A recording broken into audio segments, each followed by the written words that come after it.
Hey guys, welcome to the channel. This is part 2 of What If Naruto was Ulquiorra. If you guys enjoy this what if, and then comment, like and subscribe. Let's go. Also the video goal is 10 likes, so let me know that you are interested in the series and you want the next part. Then go ahead and check out the other what ifs in the channel. Before we start, please do support for more awesome content. Don't forget to subscribe and leave. Also share the video with your friends and link in the description. So let's go. Ulquiorra looked at the bridge connecting to Wave Country. Feelings of some emotions he couldn't identify were now hitting him, and wondered if any of them were positive ones. While possible, he was also sure some of them were negative too, as they brought up a sense of emptiness at not having what other humans have, and made the Arrancar even more confused. Deciding not to dwell on those emotions, Ulquiorra Schiffer walked across the bridge, hands in his pockets, and headed for the nearest restaurant to eat. Knowing money was involved, the former Espada had killed a small-time group of bandits that had just robbed an extremely rich weapons merchant, and took the money from such spoils to use in the future. Like now, given the man needed food to eat and there was the occasional need for his body to sleep, even though Ulquiorra never really understood it himself since he felt it was more a human than an Arrancar thing. Though Coyote Stark would possibly disagree given the amount of sleep the man always did in the past when in Las Noches. Refocusing on Wave Country, the former Espada could see prosperity had reached new heights for this land it had never experienced before his arrival when he was Uzuamki Naruto, and saw the people were much happier since that time. The streets were clean, the people healthy, the children happy, and the buildings no longer looking ready to fall apart at the key structure points that kept them standing. In a way, Ulquiorra was a bit impressed that the people that were suffocating a slow agonizing death could recover so much within 3 years, and show they could be strong when given proper nourishment as a whole. The former Espada would have thought more on this, but a familiar smell coming from an equally familiar form of food soon stopped Ulquiorra in his tracks, and turned to see the one place even he didn't expect to find in Wave.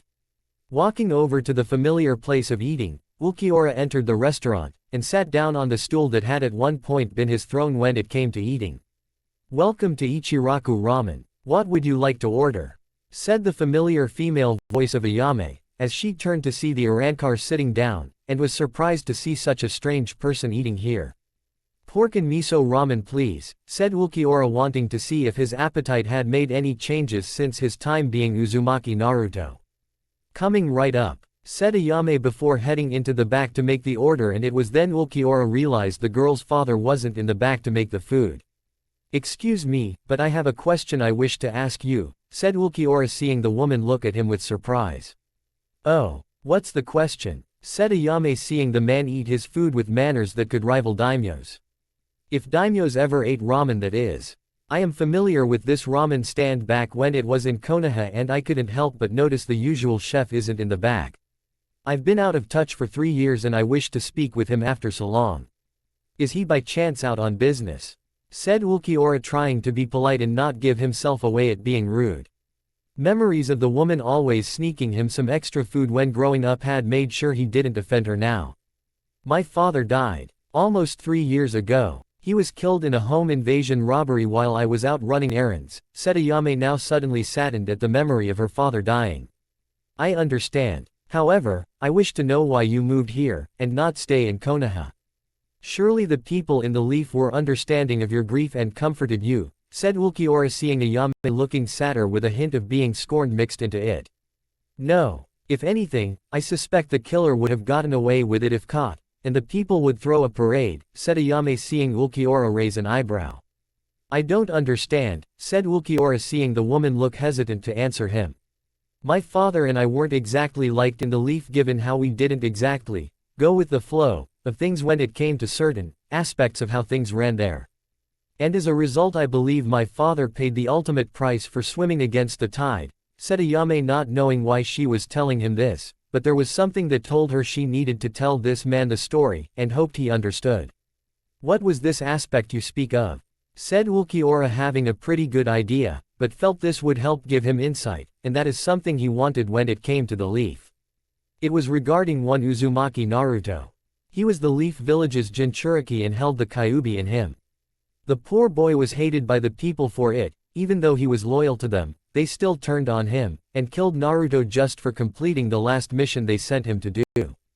My father and I cared about Naruto so much. It broke our hearts to see him hated to such a level and no one seemed to care it was happening. My father had even confronted Tsunade about her actions to have Naruto executed for completing the mission to retrieve the Uchiha, and while I don't know what went on in her office, I know she threatened him, said Ayame with tears running down his face. When was he killed after she threatened him? Said Ulquiorra, seeing more tears fall from her eyes. About a month later. It didn't matter if the shinobi investigating saying it was a robbery turned murder. I knew Tsunade had him killed and I would be next if I stayed in the leaf, so I left while taking everything I could to set up my store here. It's one of the few places I knew saw Naruto as a hero, and I felt having my store here was a good way to honor their memory, since father told me to always run the restaurant while in a happy environment with happy customers, said Ayame, seeing Ulquiorra nod in understanding that concept. Given my past, I do understand emotions, so what I say next may be considered insulting to you, and ask that you keep an open mind regarding my words. What if I told you that Uzumaki Naruto wasn't dead? Said Ulquiorra, seeing the woman glaring at him now and was a single second away from slapping him. I'd say you have 5 seconds to explain that sentence before I ask you to get out of my restaurant, said Ayame, as her hand subtly reached for the knife on the counter, and to use it in a threatening manner.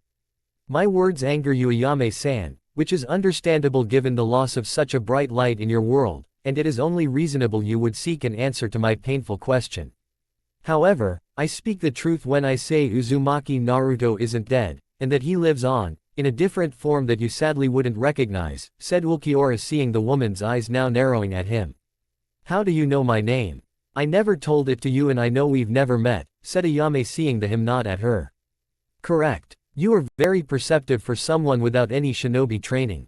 I know your name because I knew you back when I was a helpless starving child and gave me food when I needed it the most, said Ulquiorra, seeing Ayame's eyes widen in shock and saw her faint in surprise at all the pieces fitting together. For reasons he didn't fully understand, Ulquiorra moved swiftly, and caught the woman before she hit the ground. Closing the restaurant temporarily, the Arrancar moved Ayame to the back, and placed her in the lounging area she had set up for herself to apparently relax after a hard day's work. Within a few minutes, the woman awoke from her fainting spell, and saw Ulquiorra looking down at her before she quickly got off the couch he placed her on. You can't be Naruto-kun. You look nothing like him, said Ayame, stepping away from the impassive Arrancar in front of her. When I died, my soul was twisted mess of emptiness and despair that sent me to a realm known as Hueco Mundo, that in turn changed me into what is known as a hollow. I was able to achieve the highest rank among hollows called Vasto Lord before a powerful rogue Shinigami named Aizen turned me into what you now see before you, that is known simply as an Arrancar, said Ulquiorra before telling Ayame the rest about how he died a second time and was granted another chance at life here in this world by Kami in his current form. Wow, I never would have thought such a place existed for when people die, said Ayame, seeing Ulquiorra nod in agreement. It's one of 3 realms of the afterlife. Hueco Mundo is for souls who have suffered in life and can't move on. Hell is for the evil souls that do evil in this world and have caused suffering in life to others. Soul Society, or as it's commonly known as heaven, is for the pure souls that do wonderful things in life to help others, said Ulquiorra, seeing Ayame nod at his explanation of how things worked when people died. So when I die, I would go to this Soul Society place, said Ayame, seeing Ulquiorra nod his head. Correct, said Ulquiorra simply. Do you think my father is there? Said Ayame, hoping he wasn't not some hollow on account of his death. Yes. Your father never performed an ill act against anyone in his life. There is more than a significant chance he is there now, said Ulquiorra, seeing the woman smile before she hugged him and cried into his shoulder. The sudden contact Ayame showed him shocked even the Arrancar, since being hugged was not something he was used to, whether he was Ulquiorra Schiffer or Uzumaki Naruto. Thank you, said Ayame, seeing him raise an eyebrow at her. For what? Said Ulquiorra, wondering why she hugged and thanked him. For confirming my father's in a better place, said Ayame, smiling at him, and wished he would do the same. I wish I could say that I'm happy for you, Ayame, but such an emotion to loss to me. I died with emptiness and without a heart, said Ulquiorra, seeing Ayame become sad by this. You feel no emotions at all, said Ayame, seeing Ulquiorra nod. Nothing, said Ulquiorra simply before turning to leave. That's horrible. Wait, where are you going now? said Ayame, wishing he would stay. I have places to go and people to see. Some of them, to kill, said Ulquiorra before he left without another word to the woman. He may be Naruto deep inside, but at the same time, he's not, thought Ayame sadly to herself. Konoha sometime later. Tsunade. I've got something, said Jiraiya, appearing in the window of the Hokage's office just as Team 7 finished their report regarding the vents at the bridge. Dismissed. Kakashi, you stay. Don't breathe a single word of this to anyone. You do and you'll be executed. Bloodline be damned, said Tsunade coldly and saw them leave the room. I got a fixed location on Ulquiorra Schiffer, said Jiraiya finally, but saw the look on the female Hokage's face, and knew something happened he missed. Shut up and listen to what I have to say, Jiraiya. Then after it's all said and done you can tell me what you know, said Tsunade, as she didn't want to repeat what was just told to her, much less want to be reminded of this, but such a thing wasn't possible, and had to fight back the overwhelming constricting in her throat before telling Jiraiya what Team 7 just reported in about. Oh Kami. That was him, said Jiraiya, falling into a chair and nearly fell out of it upon impact since his depth perception was off a bit during the landing. What do you mean, that was him? Said Tsunade, seeing Jiraiya trying to come to terms with this information. Around that time Team 7 had left Rice Country. The area near their location was hit with an incredible force that caused a massive explosion of unimaginable force, and turned most it into a wasteland. Shinobi from all the surrounding areas are investigating. They don't know what caused it yet, but now from what you've told me about him being there, Orochimaru is dead along with Kabuto, and that it was Naruto back from the dead, well it explains a few things, said Jiraiya, seeing Tsunade nod in agreement, though it was clear she was stumped by some things. But why go after the Tsuchikage? Why not join Iwa in wiping us all out? Said Tsunade, seeing Jiraiya shake his head while letting out a weak chuckle with no warmth to it. Because of the abuse the two Jinchuriki suffered in Iwa. Come on Tsunade. You know how Jinchuriki are treated in hidden villages. With the exception of Kumo, all Jinchuriki are hated, and abused by the people in them, whether the cages in power let it happen or not. The Tsuchikage put those two through more hell than even Naruto did due to the Sandaime not wanting the Yondaime's son to be abused in the first place. When he killed the Tsuchikage, Ulquiorra was sending a message to every cage and village following that policy.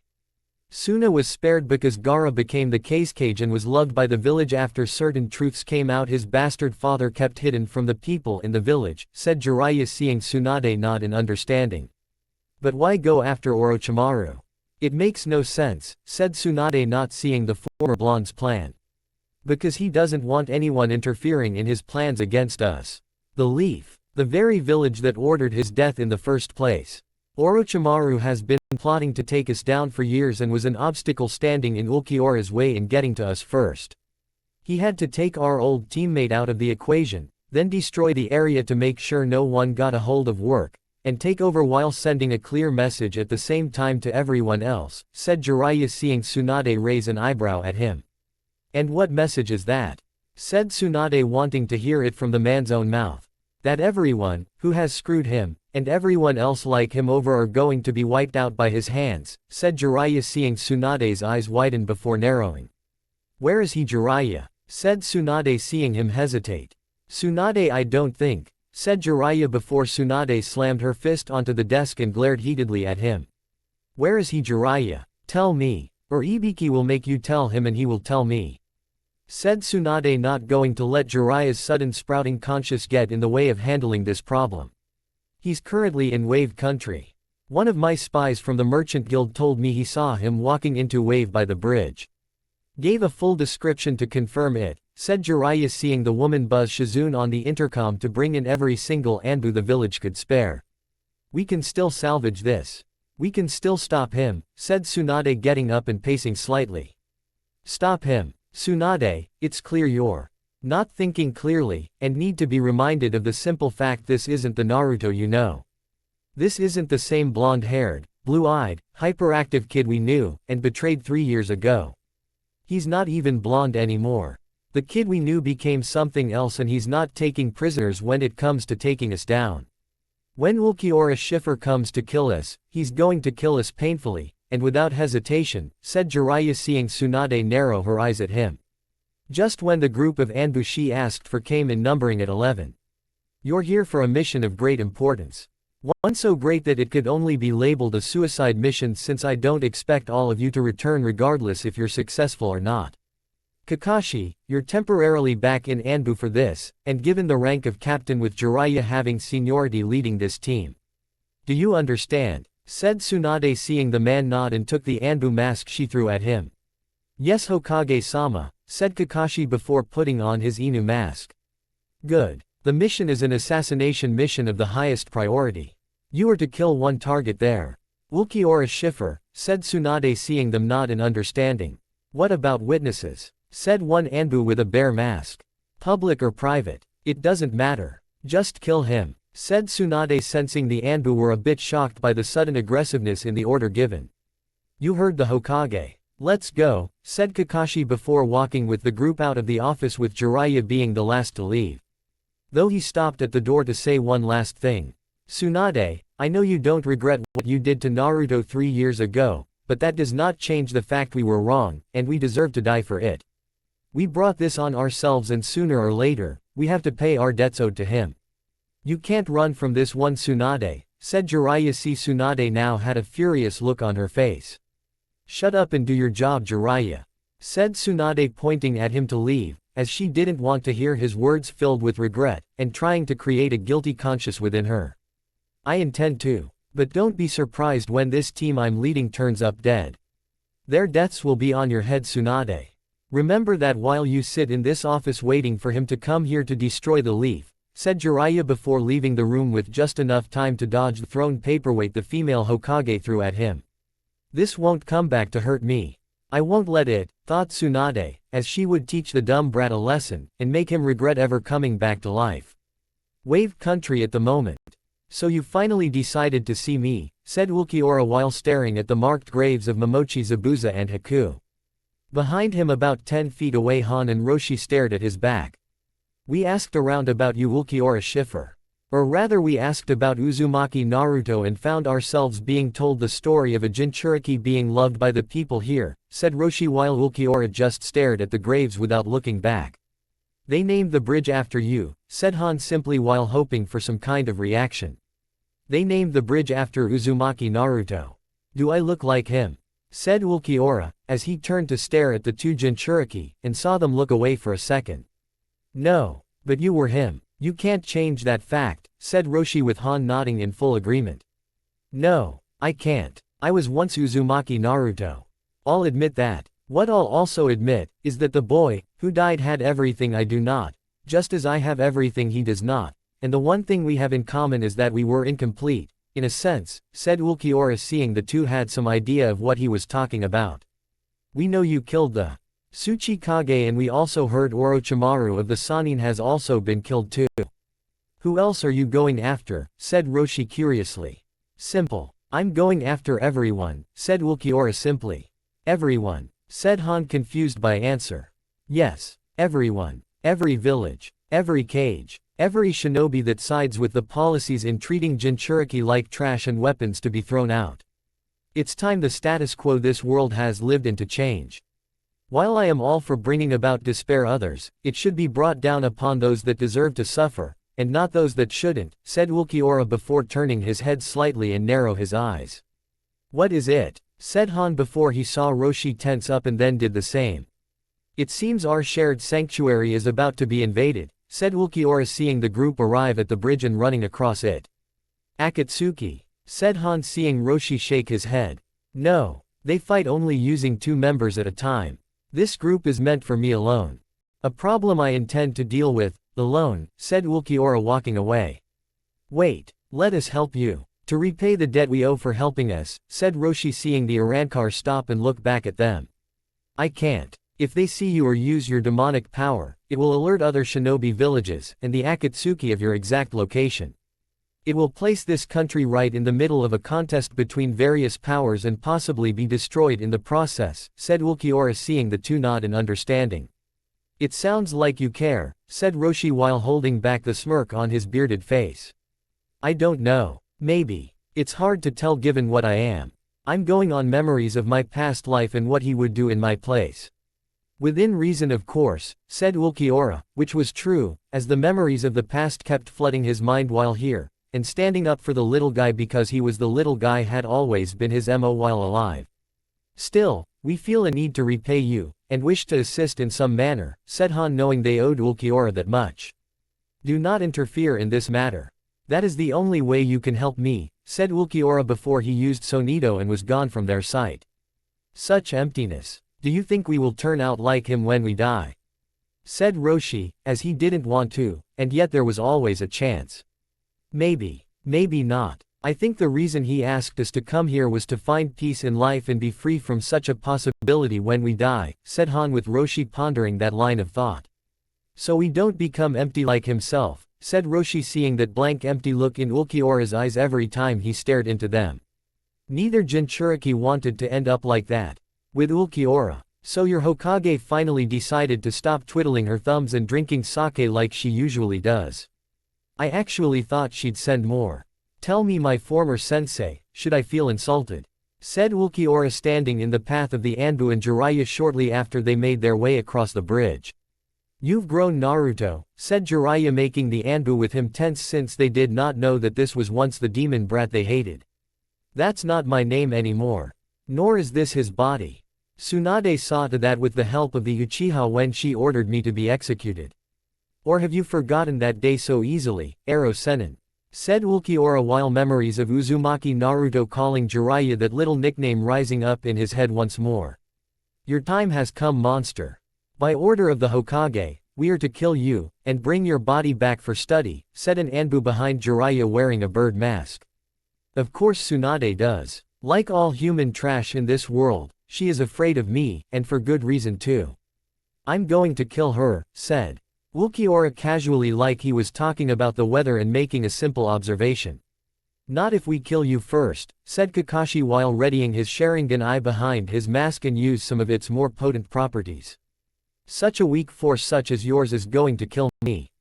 How exactly are you all going to accomplish this feat? Said Ulquiorra with a raised eyebrow. That's none of your business, said another Anbu member of the squad wearing a wolf mask before he charged Ulquiorra with sword in hand. Wolf, stop, said one of Wolf's comrades. Too little too late. The man was down faster than any of them could blink, with his head now sporting a hole with Ulquiorra's hand temporarily filling it. Throwing the dead leaf shinobi to the side, the Arrancar flicked his hand clean of the blood, and didn't look the least bit impressed. Come, I wish to send more dead trash like him back to Tsunade until she finally gets the message and has seen enough of them to fight me herself, said Ulquiorra, seeing all the Anbu left tense while Jiraiya seemed to be analyzing him. Ulquiorra had no doubt it was to find a way to defeat him when everyone else failed to do it themselves. He can't take us all on.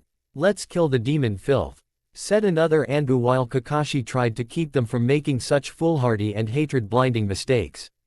Sadly, they wouldn't listen, and rushed in anyway while Ulquiorra just stood there with his hands once more in his pocket with an emotionless expression on his face. When the group was close enough to strike, the Arrancar easily dodged all their attacks, not that he had to given his Hierro ability to take any damage they could dish out, and not even be affected by it. The only reason he dodged was to see them try their hardest, and then when they had nothing left to give, crush them with the knowledge that nothing they tried had the power to defeat him. Despair only reached its peak in someone when they tried their hardest, and failed. He's not even trying. To him, everything seems pointless, and futile for us to fight.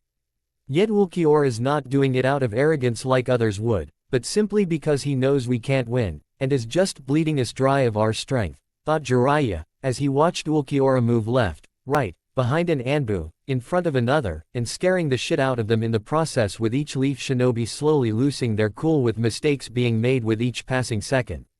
He's making us destroy ourselves, thought Kakashi, seeing Ulquiorra stop and not move when a Anbu of lieutenant rank swung his sword with the blade making contact out of the whole thing. Only for the blade to shatter upon impact. What? How did you act? Said the Anbu with a bird mask before being kicked in the throat by Ulquiorra with more than enough force to close his windpipe in a way that no form of medical assistance even from Tsunade herself could save the poor leaf shinobi. You seem to be under the impression that I dodge your attacks simply on the belief that you can hurt me with your skills and weapons if they made contact with my body. I felt it was necessary to correct that misconception on your part by letting your comrade get his chance to strike me. At least now, you can come to realize there is no chance of winning against me, and all hope is lost. Even if you did manage to cut me, it won't last for long, and there is more to my power than you could ever imagine, said Ulquiorra while staring at the slowly dying shinobi choking on the ground while impossibly trying to breathe.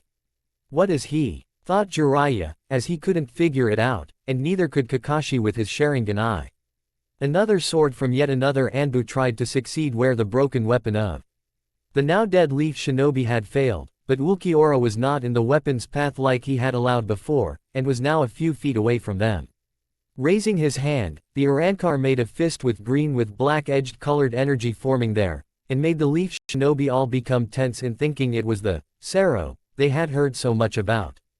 Bala, said Ulquiorra firing the weaker version of the Sero and took out an entire line of 3 shinobi in one shot. What was that? Said a female Anbu member of the group, who was now terrified at seeing this new power quickly kill 3 more of her comrades, and without the slightest bit of guilt. Another way for you to die. Bala, said Ulquiorra, as he fired it yet again, and again until there was only one left with the exception of Kakashi still watching helplessly in fear at seeing so many Leaf Shinobi die in a gory fashion. Then Ulquiorra turned to face them. Even if I go into Sage mode, there is no way I can win, and I doubt Kakashi's skills could even do anything to him, thought Jiraiya while the last of the Anbu fighting the Arrancar fell to her knees at the sight of the horror and the will to fight stamped out of her. Are you ready to die now, trash? Said Ulquiorra seeing Kakashi concentrating on him with his Sharingan. Are you Ulquiorra? Kamui, said Kakashi using a move he had only recently been working on. Ulquiorra's eyes narrowed slightly before they widened in shock at feeling the sudden loss of right arm leaving a bloody stump near the shoulder and saw Jiraiya use this keen opportunity to go into Sage mode. Kakashi had fallen to one knee, clearly exhausted from using that attack, and could only watch the Arrancar look at where his arm was before looking at him now for that move. It would appear you have something in your arsenal worthy of my attention. I'll have to correct that mistake, said Ulquiorra calmly despite his injury and the fact he was now had a bleeding stump for an appendage. Not if I take you down first, said Jiraiya now in Sage mode and began to engage Ulquiorra in close combat. Ulquiorra however, would not be put off by the Sannin's power, as he grabbed the man's fist, and kicked Jiraiya away before focusing on Kakashi once more.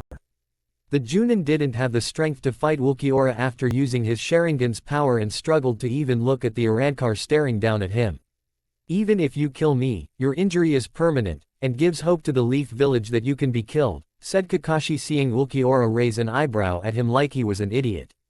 You mean the loss of my arm? You still seem to be under the impression I am human and thus fall under the same natural laws as the rest of your species. I assure you I don't, said Ulquiorra seeing Kakashi looking at him in confusion and then at where his arm had been. What are you talking about? Your arm is gone. It's, said Kakashi, but to his absolute horror, the horror of the female Anbu, and Jiraiya watching behind them, the stump Ulquiorra had for an arm regenerated. The only thing proving Ulquiorra had even lost his arm or had been damaged was the sleeve of his trench coat. As I said, I am not human, and you were foolish to assume I even was, said Ulquiorra seeing the fear and shock in Kakashi's eyes.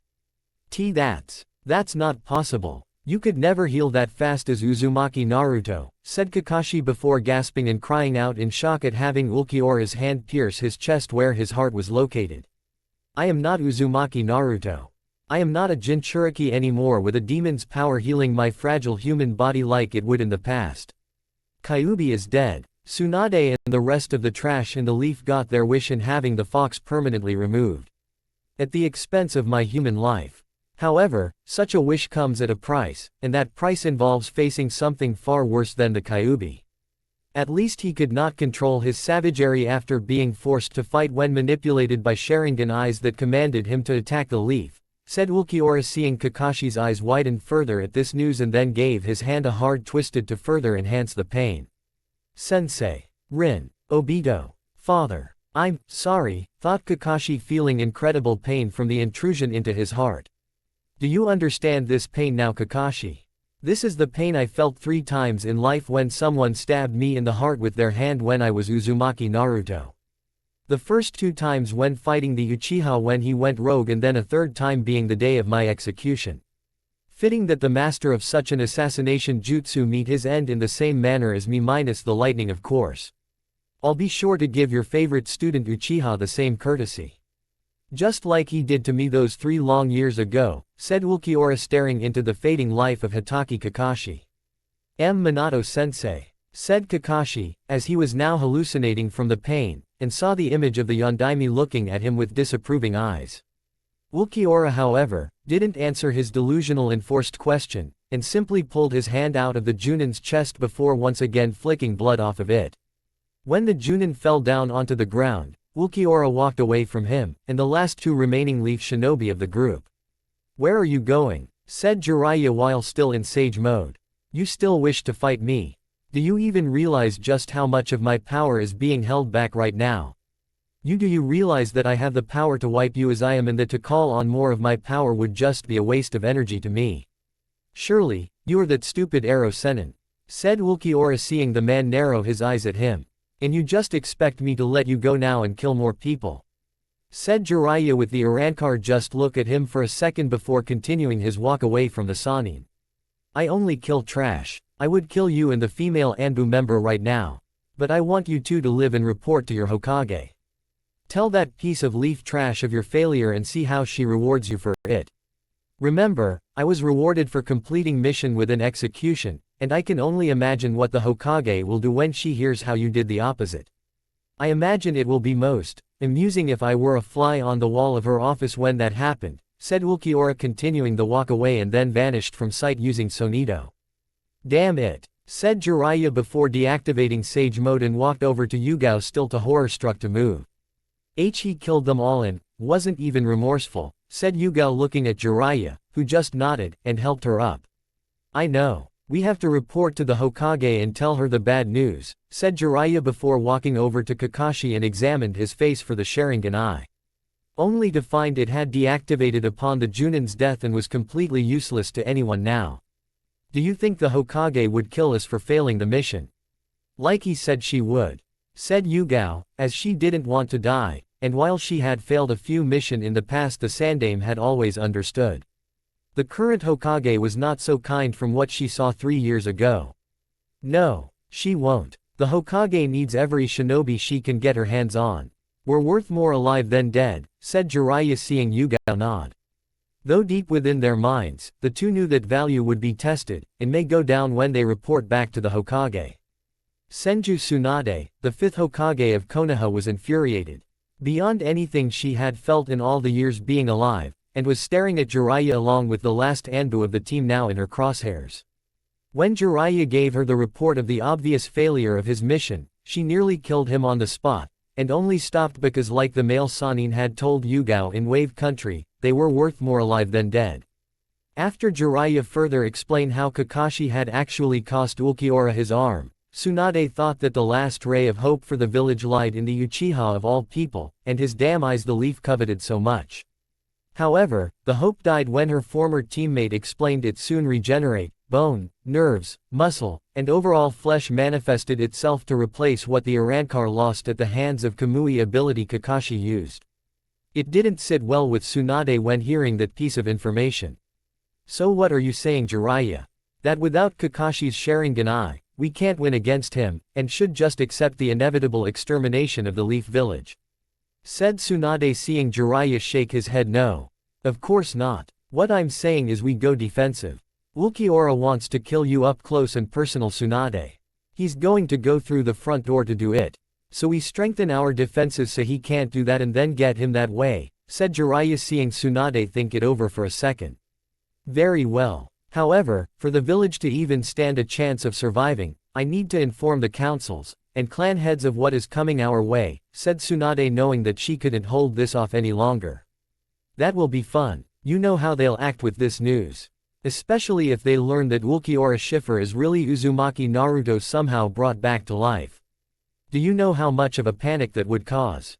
said Jiraiya, seeing Tsunade scoff at him like he was exaggerating. "And what would you have me do, Jiraiya? Lie. The only way the village will be ready to fight Ulquiorra Schiffer is if they know everything," said Tsunade, as she planned to call a meeting right away, and get things done.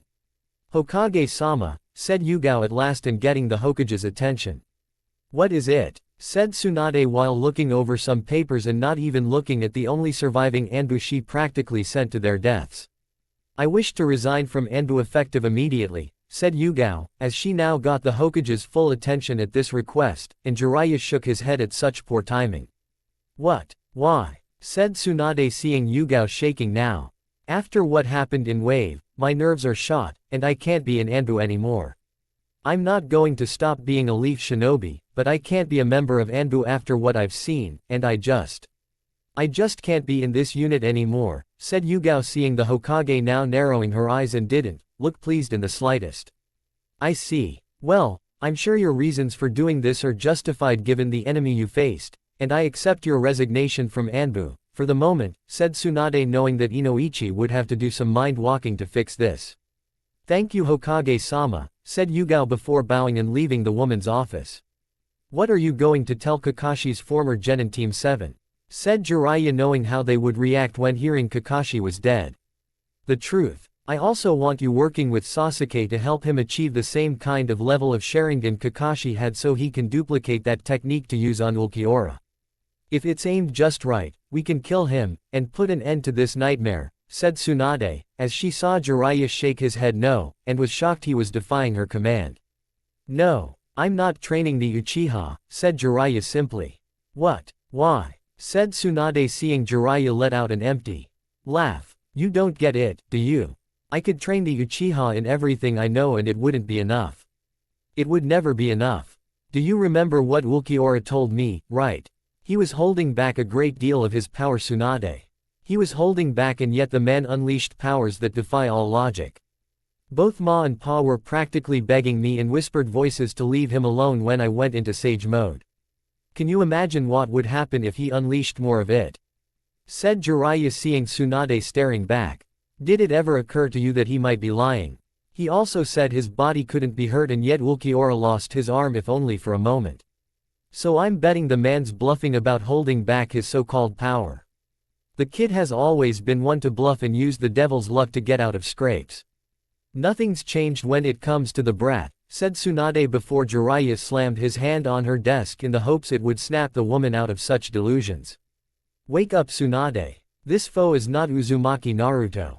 No form of Ulquiorra Schiffer is the kid we knew 3 years ago. Not physically. Not mentally. The only thing that the man has of Uzuamki Naruto are the memories and most of them are probably bad ones of him living here. Something that I keep reminding you was entirely our fault. Said Jiraiya, as he just wanted the woman to understand the severity of their actions, only for Tsunade to now get in his face with hers filled with anger, and the Todesani knew he was one breath away from getting his ass sent to the hospital with several bones broken for his efforts. Enough. You will prepare the Uchiha to fight Ulquiorra. This is not negotiable Jiraiya. You will do as you have been ordered. Said Tsunade seeing the frustration in the man's eyes. I'll try to make some effort considering I've never trained an Uchiha before so I need to do a skill assessment so I can figure out what to do. Are there any notes made by Kakashi on his secondary Sharingan level? Said Jiraiya finally knowing he wasn't going to win with this hard-headed woman. Maybe. Check his home to see if he has anything like that is lying around, said Tsunade seeing Jiraiya nod and surprisingly leave through the door rather than a window. Wave Country several days later. Are you sure we can't talk you into staying? Maybe we can help you get your emotions back. Or at least some of them anyway, said Tazuna with the rest of his family seeing Ulquiorra off from Wave. After killing the Leaf Shinobi around him, Roshi and Han had appeared with Tazuna's family after they had gone to tell them everything they knew regarding Ulquiorra's past life in being Uzuamki Naruto.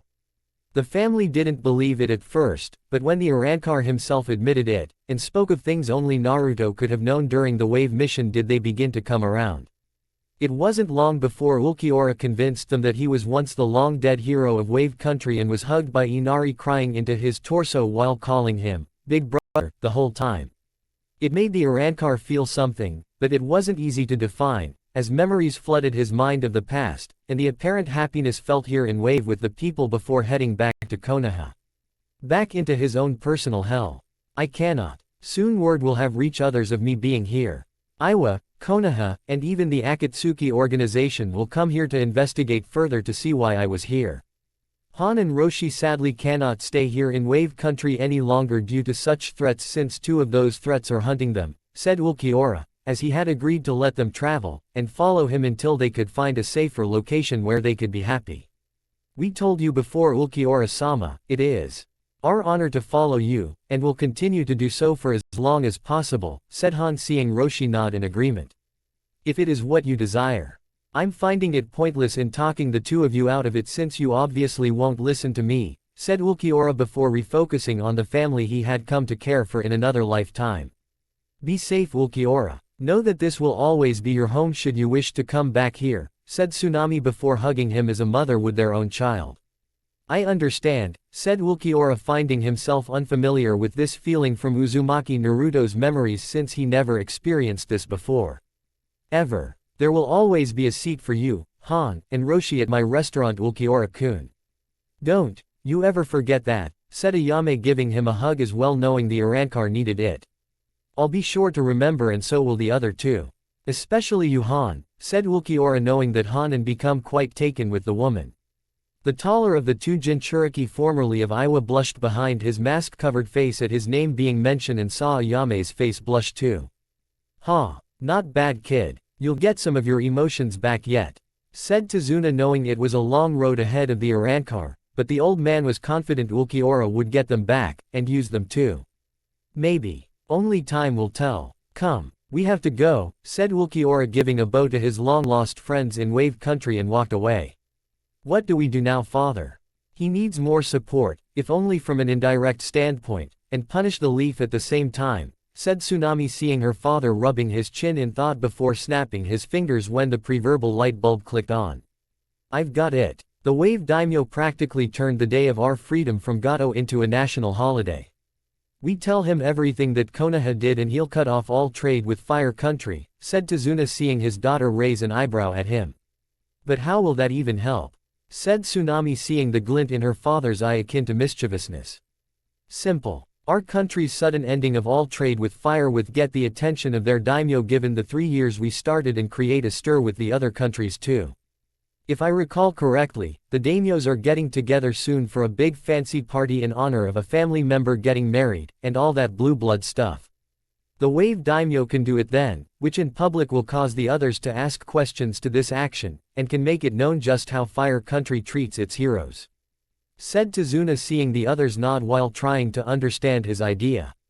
If I remember correctly, the daimyo of Spring called Naruto-kun a hero, and made him an honorary citizen of her country, said Ayame, recalling what Naruto told her after the mission while eating at the ramen stand when in Konoha. See, our actions will spur others to do the same. It will cause a devastating reaction that will cause the Fire Daimyo to perform a serious inquiry into what the leaf has been up to when involving Naruto. With all this happening, Ulquiorra, and the other two with him, can move around without the leaf on their backs, said Tazuna excitedly while feeling like a young boy playing a strategy game he created with a friend years ago when bored. Who would have thought such a game would make him think like this now? Hokage's office -1 week later.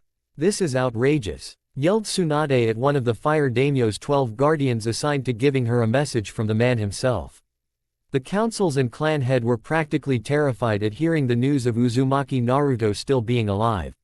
Many accused him of being the Kyuubi returned in a human-like body with seemingly inhuman powers while taking the name Ulquiorra Schiffer, and soon went into ways of possibly killing it.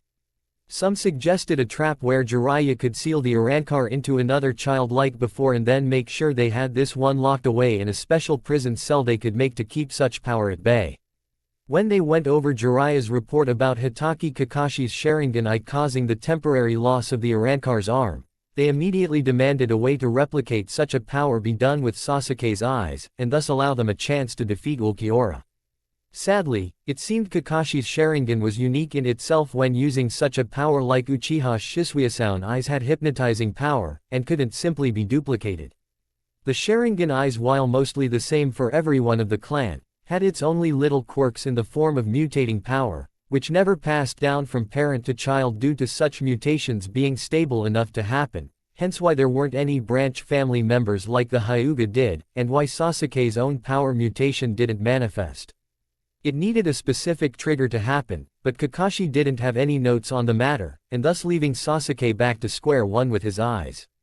Regardless, the Fire Daimyo has only recently become aware of what is going on, as he was already growing concerned when you didn't respond to his message about why Suna has ended their alliance, and had himself a heated argument with the Wind Daimyo.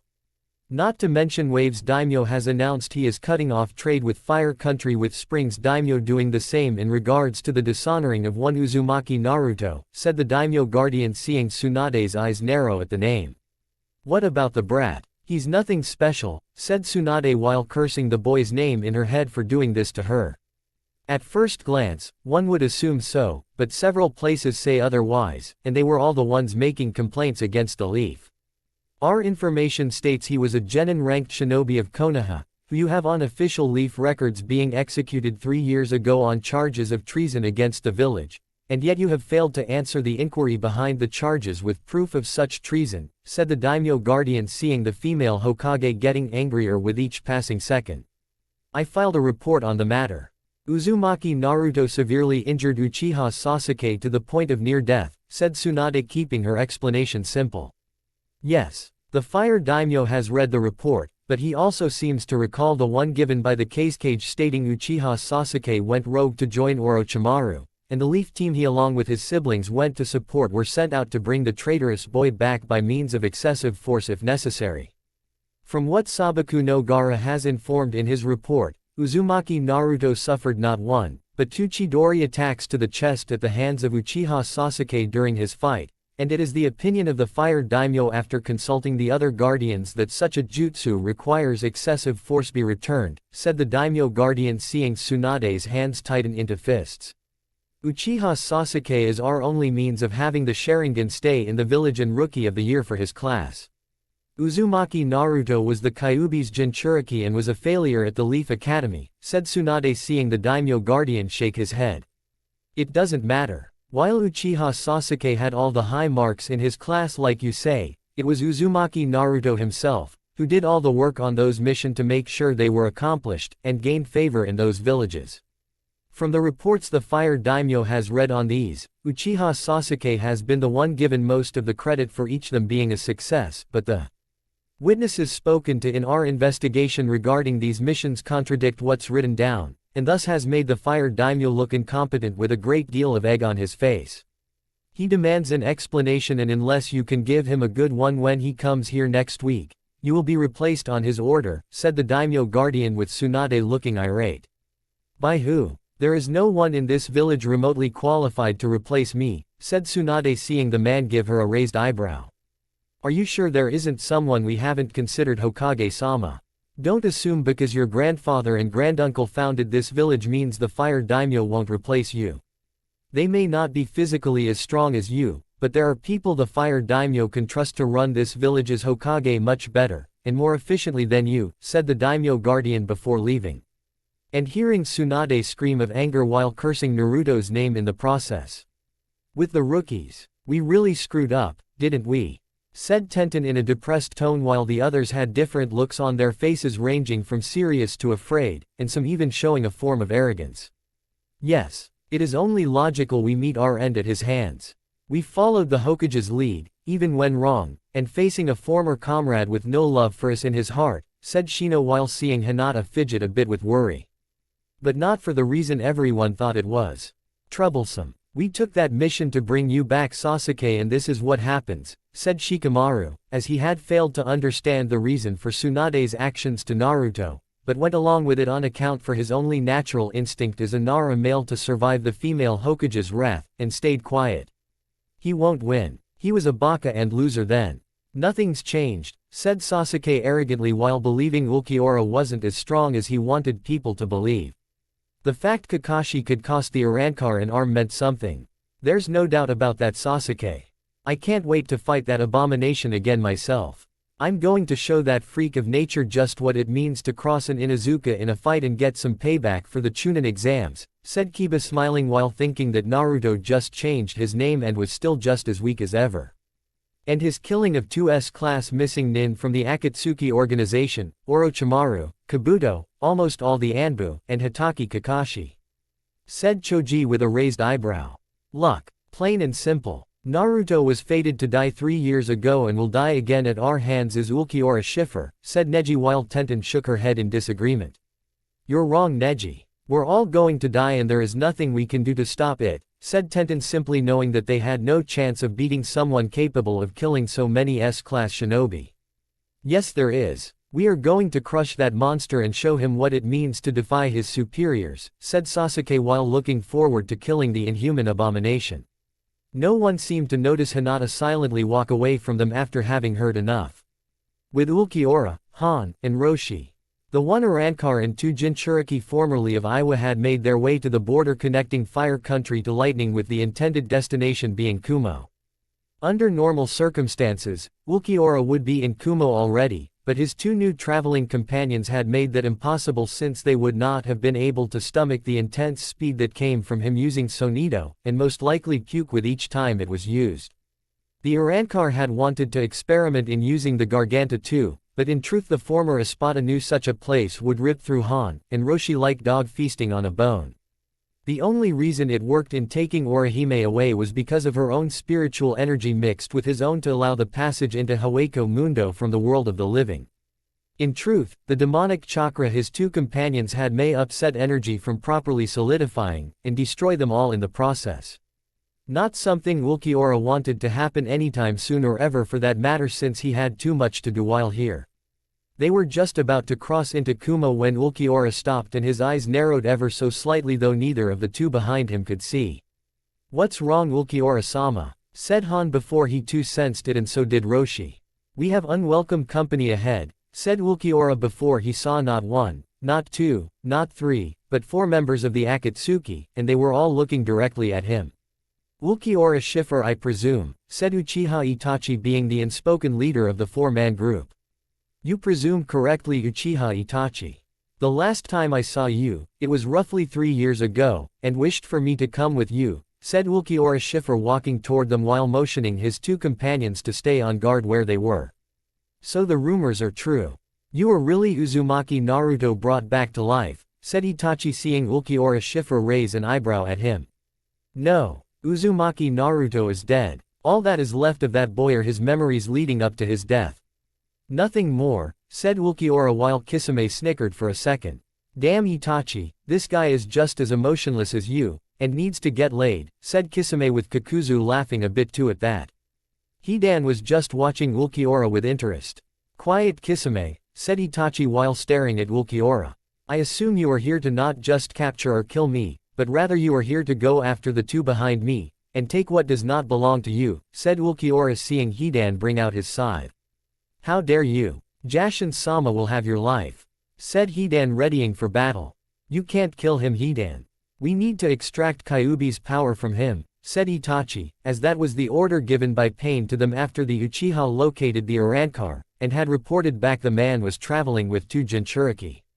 You are under the assumption Kyuubi's power still exists in this body. It does not, said Ulquiorra simply. Then what happened to the Kyuubi? It should be back by now, said Kakuzu, seeing the Arrancar raise an eyebrow at him. Kyuubi's spirit died with Uzumaki Naruto, as the Yondaime Hokage saw to that, but its power went to my new form, and became my own when my soul entered Hueco Mundo to become a Vasto Lord, said Ulquiorra, seeing Itachi frown at him. A Vasto what now? Said Kisame, frowning at the name.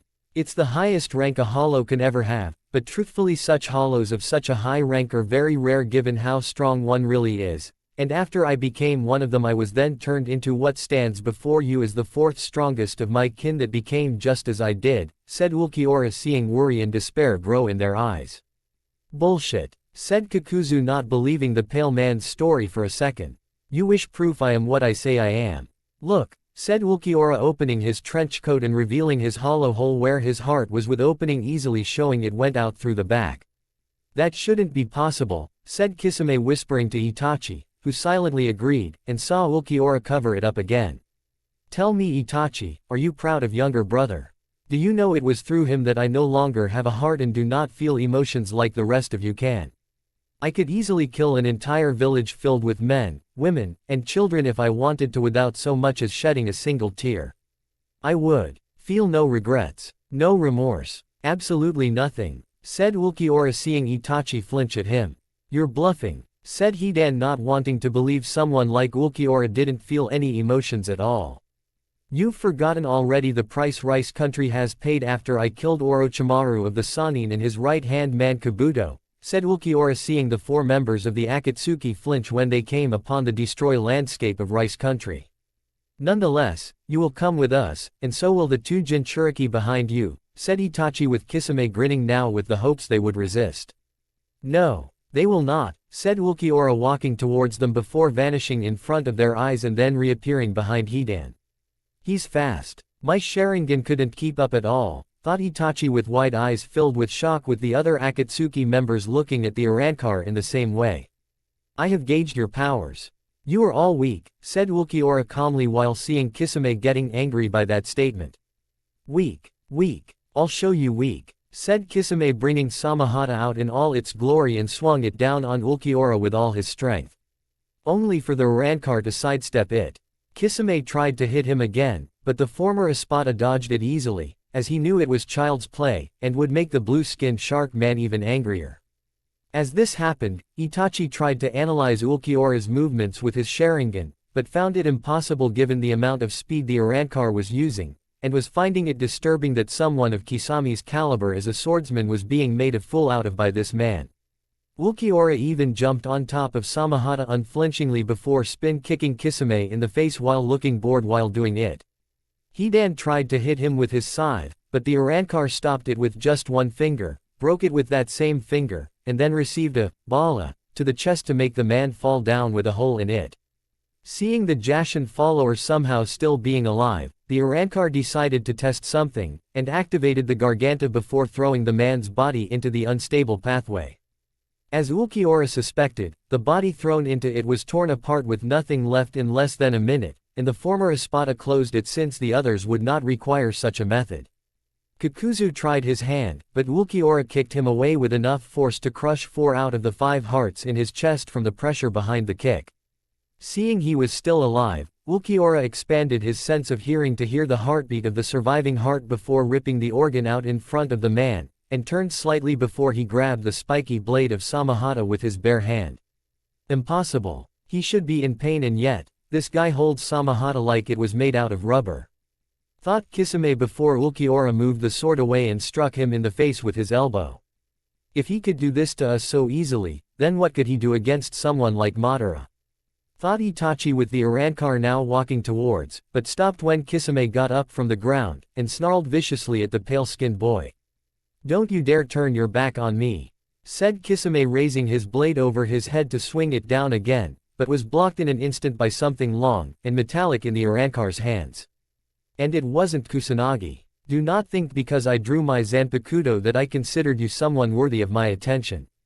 I just grew bored fighting such weak trash like yourself the way I have in the past, said Ulquiorra, as he quickly disarmed Kisame, and his blade pierced the man in the heart before twisting the blade to further ensure the man could not recover from this. I need to flee, thought Itachi, as he moved quickly to get away from Ulquiorra, but now found Han and Roshi blocking him from escaping. You are not going anywhere, Uchiha Itachi, said Han while unleashing steam from his body and covered the area around them. You cannot stop me, said Itachi before a hand from behind grabbed him by the neck and squeezed hard. Your brother took my heart away from me when I died. I will now take something from him in return. His purpose, said Ulquiorra, stabbing Itachi from behind and while forcing the man down to the ground stared the man right in the eyes. Perhaps, but unlike with the others, I'll make you earn my death, and slow you down to some degree. Tsukuyomi, said Itachi, knowing before he died at Ulquiorra's hands, the Uchiha could at least weaken the Arrancar, and give his brother a fighting chance. Tsukuyomi realm. You were foolish to do this, Uchiha Itachi, said Ulquiorra casually while staring at the man in front of him.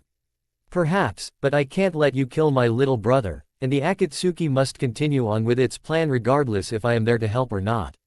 For the next 72 hours, you are in my world that I control, and bring about pain like no other has experienced, said Itachi before he commanded chains to bind Ulquiorra and produced a sword before thrusting it into the Arrancar's gut. Only for the sword to break. This may be your realm for the next 72 hours, Uchiha Itachi, but there's some things even you cannot bend, and that is my ability to make my skin unbreakable to any weapon you wield, said Ulquiorra, seeing Itachi frown before doing it again with another sword and got the same result. Interesting. If physical pain in this realm will not work, then perhaps memories from your past in being Uzumaki Naruto should be enough, and bring you some form of pain, said Itachi, as he was about to do just that when the sound of a roar unlike anything he had ever heard before in his life echoed throughout the realm, and made the hairs on the Uchiha's neck stand on end. As I said before, Itachi, you were foolish, and now will pay the ultimate price, by having your soul devoured by my hollow, said Ulquiorra, seeing his vasto lord form before he became an Arrancar appeared and grabbed the Uchiha by both his arms so the man could not flee. This shouldn't be possible. This is my realm. I control it, said Itachi, but found he could not break out of the Tsukuyomi, and that Ulquiorra himself was free from his chains. It would appear you have been misinformed about this power of yours. You see, while this is somewhat your realm on account the power your eyes possess to manifest it, this place that the realm is created from just so happens to be within my mind, and ultimately is mine to command. Devour him, said Ulquiorra at last to his vasto lord, who opened its mouth, and devoured the screaming Uchiha's form head to toe. Konoha Uchiha District. For all the things Uchiha Sasuke was, fearful was not one of them, despite parts of his track record saying otherwise, and his past teammates knowing how he acted. The man's pride hated being fearful, which was why he always pushed himself to get stronger, and yet the feeling of uneasy fear was creeping up on him. He didn't like it. Not one bit. I will win against you, loser. I am an Uchiha, said Sasuke to himself while resting on his side as he tried to sleep. You're still as foolish as ever, Uchiha. Still thinking you can win just because you are an Uchiha, said Ulquiorra after appearing via Garganta and got the Uchiha out of bed in fighting stance. How did you get here? Said Sasuke, wondering if he should flare his chakra to alert the shinobi patrolling in the village. You couldn't even beat me back then when I was Uzumaki Naruto. I even beat you when I died. What makes you think I'll lose now? Said Ulquiorra while ignoring the Uchiha's question. Answer me. How did you get in my house? Said Sasuke, seeing Ulquiorra take his right hand out of his pocket and threw something small at him. When Sasuke got it, he froze in shock, as it was a finger with a ring on it, and it wasn't just any ring either. It was a ring worn by members of the Akatsuki, which each ring being different, but Sasuke had long since memorized the one Itachi wore, and knew it would help identify his brother. Sasuke became shocked at the sight of this ring due to the fact this item in his hand attached to the bloody finger was Itachi's Akatsuki ring. In case you have yet to figure things out, your brother Uchiha Itachi is dead, and that his killer is standing right of you, said Ulquiorra, seeing Sasuke looking at the ring intently now, then up at him, and back at the ring before he slowly began to breathe heavily. And then screamed out in horror at the sudden realization that his ambition to avenge the Uchiha clan had been taken from him. That this man, who was once Uzumaki Naruto, had robbed him, Uchiha Sasuke, the last loyal Uchiha of Konoha, any chance of killing his brother Uchiha Itachi, and the Uchiha clan would forever weep in the afterlife of not being avenged by its final member. By the time Sasuke even focused on where Ulquiorra was, the man had left the same way he came in, and left the mentally broken Uchiha to drown in his despair.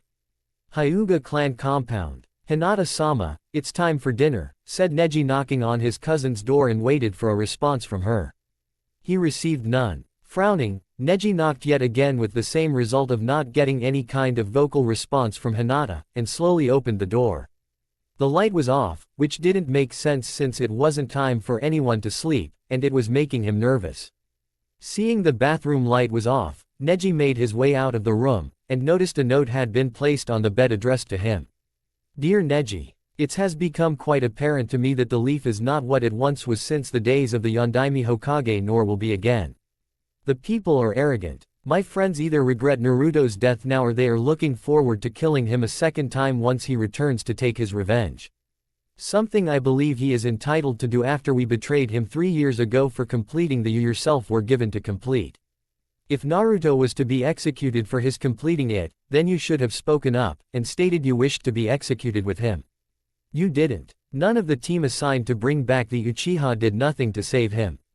Even now, you do not think very highly of him whether he is Uzumaki Naruto, or Ulquiorra Schiffer. I can no longer live in a village that is so hypocritical and refuses to admit making mistakes knowing the only thing hurt was its pride. By the time you read this Neji, I will be gone from the village, and seeking out Ulquiorra Schiffer in order to be with him. My place is with him. Not with you. Not with my sister. Not with our father. Not with the Hyuga clan.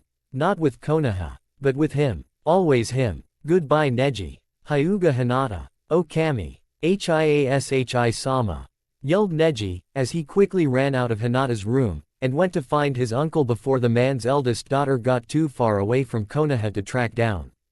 And prevent her from getting too close to Ulquiorra Schiffer for the Arrancar to ignore. Ulquiorra knew by the tensing of the Kumo shinobi at the gate of the village, they knew just who he was, and the two Jinchuriki behind him. The mere sight of his presence more than likely made the two gate guards shake in their combat boots, but the two Jinchuriki with the combined tail strength of Kyuubi no doubt made them soil their pants, and were fearful of what the three would do to the village. I'm here to seek an audience with your Raikage, said Ulquiorra simply while stopping at the gate entrance with the two guards shaking though one nodded and quickly left to get their village leader.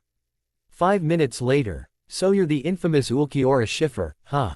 The slayer of high-ranked shinobi. By your reputation, I was expecting someone with more build and muscle, and not someone with a twig body, said the Raikage, who was exact opposite in every way physically to Ulquiorra, and didn't look too impressed. Where Ulquiorra was of average height. The Raikage was tall. Where Ulquiorra was lean and slightly skinny. The Raikage had enough muscle mass to take down mountains.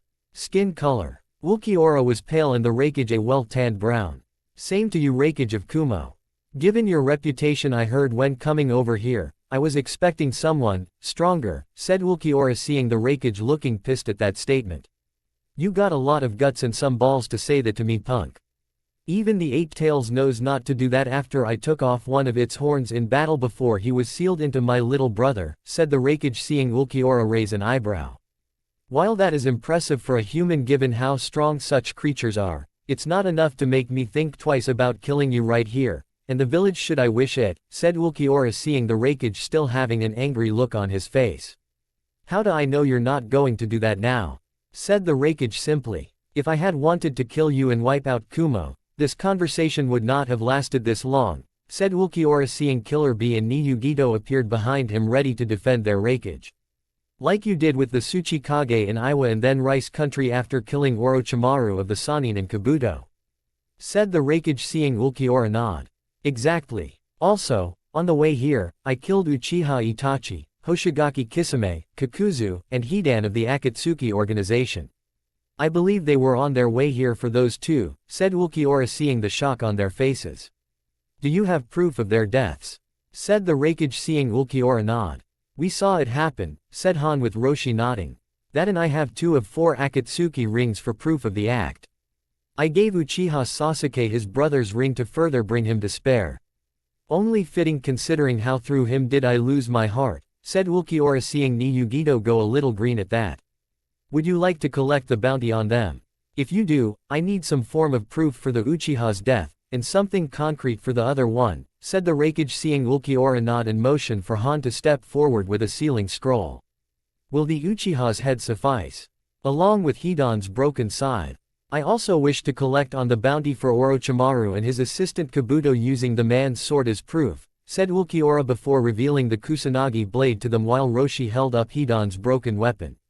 This will do. Most definitely, said the Raikage seeing the head of Uchiha Itachi. I also wish to discuss a possible alliance with you for dealing with the other remaining Akatsuki members. They will come for your brother, the blonde one next to him, Han, Roshi, and the others for their master plan. We cannot allow such a thing to happen, said Ulquiorra seeing the Raikage look at him with a calculating gaze and then turned to let them in. Jinchuriki are not well liked in the world, but my brother is all the family I have left, and could never abandon him to such a life. Yugito is also treated well here in Kumo since my little brother would never forgive me if I gave him special treatment while a fellow Jinchuriki was scorned for what she held, said the Raikage heading to his office with them following in behind him. And it clearly shows treating them with the respect they deserve has its benefits, said Ulquiorra, seeing the people of Kumo were being respectful to both B and Yugito. Yes. Sadly, we are an island unto ourselves when it comes to this policy, and wish we could show the world how wrong they are with the way Jinchuriki are treated. The only remaining Jinchuriki left aside from the Kazekage and Suna, is the one in Taki, which holds the seven-tailed Jinchuriki, and uses her like a damn guard dog. They don't even let her live in the village, and yet they make sure she stays just close enough so she can't run away through years of mental abuse, bringing about fear of the outside world should she abandon them. I've tried to send agents to the area where the girl is rumored to be, but they have failed to find and capture her so she can be brought back here to see the truth, said the Raikage, seeing Ulquiorra raise an eyebrow at him. That is most impressive, Raikage-sama. Something only a few would do in your position of power if they learned of such a thing about this girl, said Ulquiorra, as he was liking this place more and more with each passing moment. Thank you, Ulquiorra-sama. As for your alliance with me and Kumo, I would humbly accept it to combat them, and protect those I care about in Kumo, said the Raikage, as he sat down in his office chair, and moved the barbell he used for a paperweight when not working out to go through some more paperwork. I don't intend this alliance to be just our two sides. I wish to have others join to combat the Akatsuki and the other villages that persecuted their Jinchuriki, said Ulquiorra, seeing the Raikage nod in understanding. I figured you would, given how you saved Suna's Kazekage, who is also a Jinchuriki, and then killed the Tsuchikage for treating his own like weapons. You won't find the two in Mist, as they aren't there anymore due to the Mizukage, who is one had been killed after the successful coup pulled there, and the other has gone missing before that. Sadly, he's been presumed dead. Most likely at the hands of the Akatsuki, I'm afraid, said the Raikage, as he could only imagine something like that happening to Yugito and his brother B. And it scared him more than it did pissing him off. Raikage-sama, I need a word with you, said a Chunin coming into the office and was hesitant to speak in front of Ulquiorra, Han, and Roshi. Speak, said the Raikage simply, since keeping something from Ulquiorra was no doubt impossible at this point. Our scouts report a female Hyuga is near the Lightning Country border, and from what they can determine, it's a main family member, said the Chunin, seeing the man's eyes widen in surprise. Could it be? No. She wouldn't, thought Ulquiorra, hoping it wasn't Hinata. There's more. We intercepted information from one of our spies that she ran away from the Hyuga clan in Konoha, though the reason is still unknown. Several Chunin and Junin have been dispatched to bring her back before facing charges, said the Chunin, as he saw Ulquiorra rise from his chair and open the garganta near the window. Where are you going, Ulquiorra-sama? Said Yugito while shivering at the sight of that dark place he was entering. I thought it would be obvious. I going to save what is left of my heart, said Ulquiorra before entering the garganta while ignoring the shocked looks on their faces. With Hinata. You can't escape Hinata. Surrender and the Hokage will go easy on you, said Kiba with Shikamaru, Neji, Kurenai, and Asuma.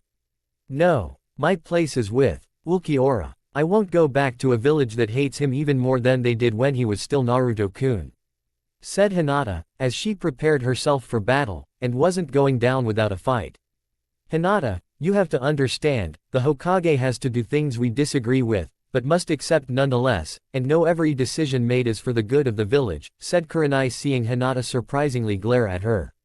When she orders the execution of someone you love, I highly doubt you'll be singing the same tune then, and be in this same spot I am now, said Hinata, seeing Kurenai trying to combat her words, but failing miserably, and the Hyuga knew she had the older woman beat. Regardless, you will be taken back, Hinata-sama, and you will be punished for this. Both the Hokage and the Hyuga clan will see to that, said Neji, as he now took several steps forward to fight her, and teach his cousin a lesson. No, she will not be punished, said Ulquiorra, appearing out of the garganta and behind Hinata while staring at the group intently. Ulquiorra-kun, said Hinata, as she saw him look from the leaf shinobi to her, and saw the side of his lip twitch for a mere fraction of a second, that only by grace of having the Byakugan on at such close range did she even see it. Hello, Hinata-chan, said Ulquiorra before looking back at the others in front of him. How did you know where I was? Said Hinata, as she didn't expect him to find her, and the fact he even came made the Hyuga woman's heart swell up. I was having a meeting with the Raikage and Kumo when a shinobi reported a spy in the leaf had informed him of you leaving Konoha with a captured team hunting you down, said Ulquiorra, seeing Neji tense up and glare at him. So you not only come back more of a monster than before, but you side with the village that cost me my father, and shame my family, said Neji, seeing the Arrancar raise an eyebrow at him. Coming from the man who tried to kill his own cousin out of anger, and wounded pride 3 years ago at the Chunin preliminaries. Your actions then and now are very much like that of a mindless hollow, said Ulquiorra, seeing Neji frown in confusion, and yet his anger seemed to increase. Shut your mouth. Hinata-sama has deserted the Hyuga clan in the Leaf Village. She will be punished and there is nothing you can do to stop fate decreeing this will happen, said Neji before charging forward, while Ulquiorra simply took a few steps in front of Hinata with his hands in his pocket. When Neji thrust his palm forward, Ulquiorra jumped slightly onto the back of the hand with the tip of his foot, and kicked the Hyuga in the face with the other. The impact of the blow sent Neji flying back into Asuma, who had to put chakra into his feet to keep himself from falling over when catching the younger shinobi, and glared at the Arrancar. Shikamaru tried to use shadow possession on Ulquiorra, but he easily overpowered the move, and grabbed the fist aimed at him by Asuma before squeezing the man's hand until the sound of it breaking was heard, with the Junin crying out in pain. Ulquiorra then bent the arm at an odd angle, struck the Sarutobi with his free hand in the ribs, breaking quite a few of them, and the man's throat in his hands before kicking Neji away when the Hyuga tried to strike out against him. Let him go, said Kurenai, having snuck behind him and grabbed Hinata before placing a kunai to her throat. Kei Kurenai-sensei, said Hinata, as she couldn't believe her former sensei would do this, and put out a weapon against her. I said let him go or I'll slice into Hinata's throat, said Kurenai, seeing Ulquiorra look at her and then at Hinata. You would kill a former student. Just like that. Over him, said Ulquiorra with a raised eyebrow while Kurenai's eyes narrowed. She's replaceable, said Kurenai, seeing Ulquiorra look from her to Asuma and then back into her eyes. It's clear you care for this Junin more than you're willing to admit. Just how much does he mean to you? Said Ulquiorra, seeing Kurenai once more press the kunai closer against Hinata's throat. Let him go or she dies, said Kurenai, seeing Ulquiorra look at Hinata before throwing Asuma into a nearby tree. Done. Now you let her go or I put a hole through your heart, said Ulquiorra, seeing Kurenai smirk. Look at this. It seems you do have a weakness after all, said Kurenai while Ulquiorra's eyes narrowed slightly. Last chance. Know that if you kill her, everything you love will die before you do, said Ulquiorra, seeing Kurenai going through hand signs, but a bala to Asuma's arm made her stop, and look in shock at the Junin now missing a limb. Bastard, said Kurenai, seeing Asuma crying out in pain. Judging from your one-handed hand signs, you weren't going to let Hinata go, and I had come to the immediate conclusion that you thought I was bluffing. Now you know that I'm not bluffing. The next attack goes through his heart. Let her go or he dies. If not him, then someone else on this little leaf team, if not all of them, and you will be the last to die, said Ulquiorra, seeing before charging up another bala to unleash on Asuma or Neji should he feel like it. Snarling slightly, Kurenai released Hinata from her grip, but tensed instantly when she realized Ulquiorra kept the strange attack ready to fire, and wondered why that was. Then she noticed a something crawling almost unnoticeably towards Hinata and had to hide the smirk that wished to come out, knowing victory was near. Or rather what she thought was victory, until Ulquiorra fired his bala into the trees where Shikamaru had hidden himself and put a fist-size hole through his chest before the now dead leaf shinobi fell off the tree. Several strikes hit him from behind thanks to Neji, as he never took his eyes off Kurenai, who now had hope rising in her heart for each strike the Hyuga prodigy hit him with. Your chakra points are now sealed, Ulquiorra-san. It's over, said Neji before striking the Arrancar in the exposed temple and expecting the man to fall. He did not. Instead, Ulquiorra grabbed Neji's hand by the wrist, and broke that part of the Hyuga before breaking the arm connected to it.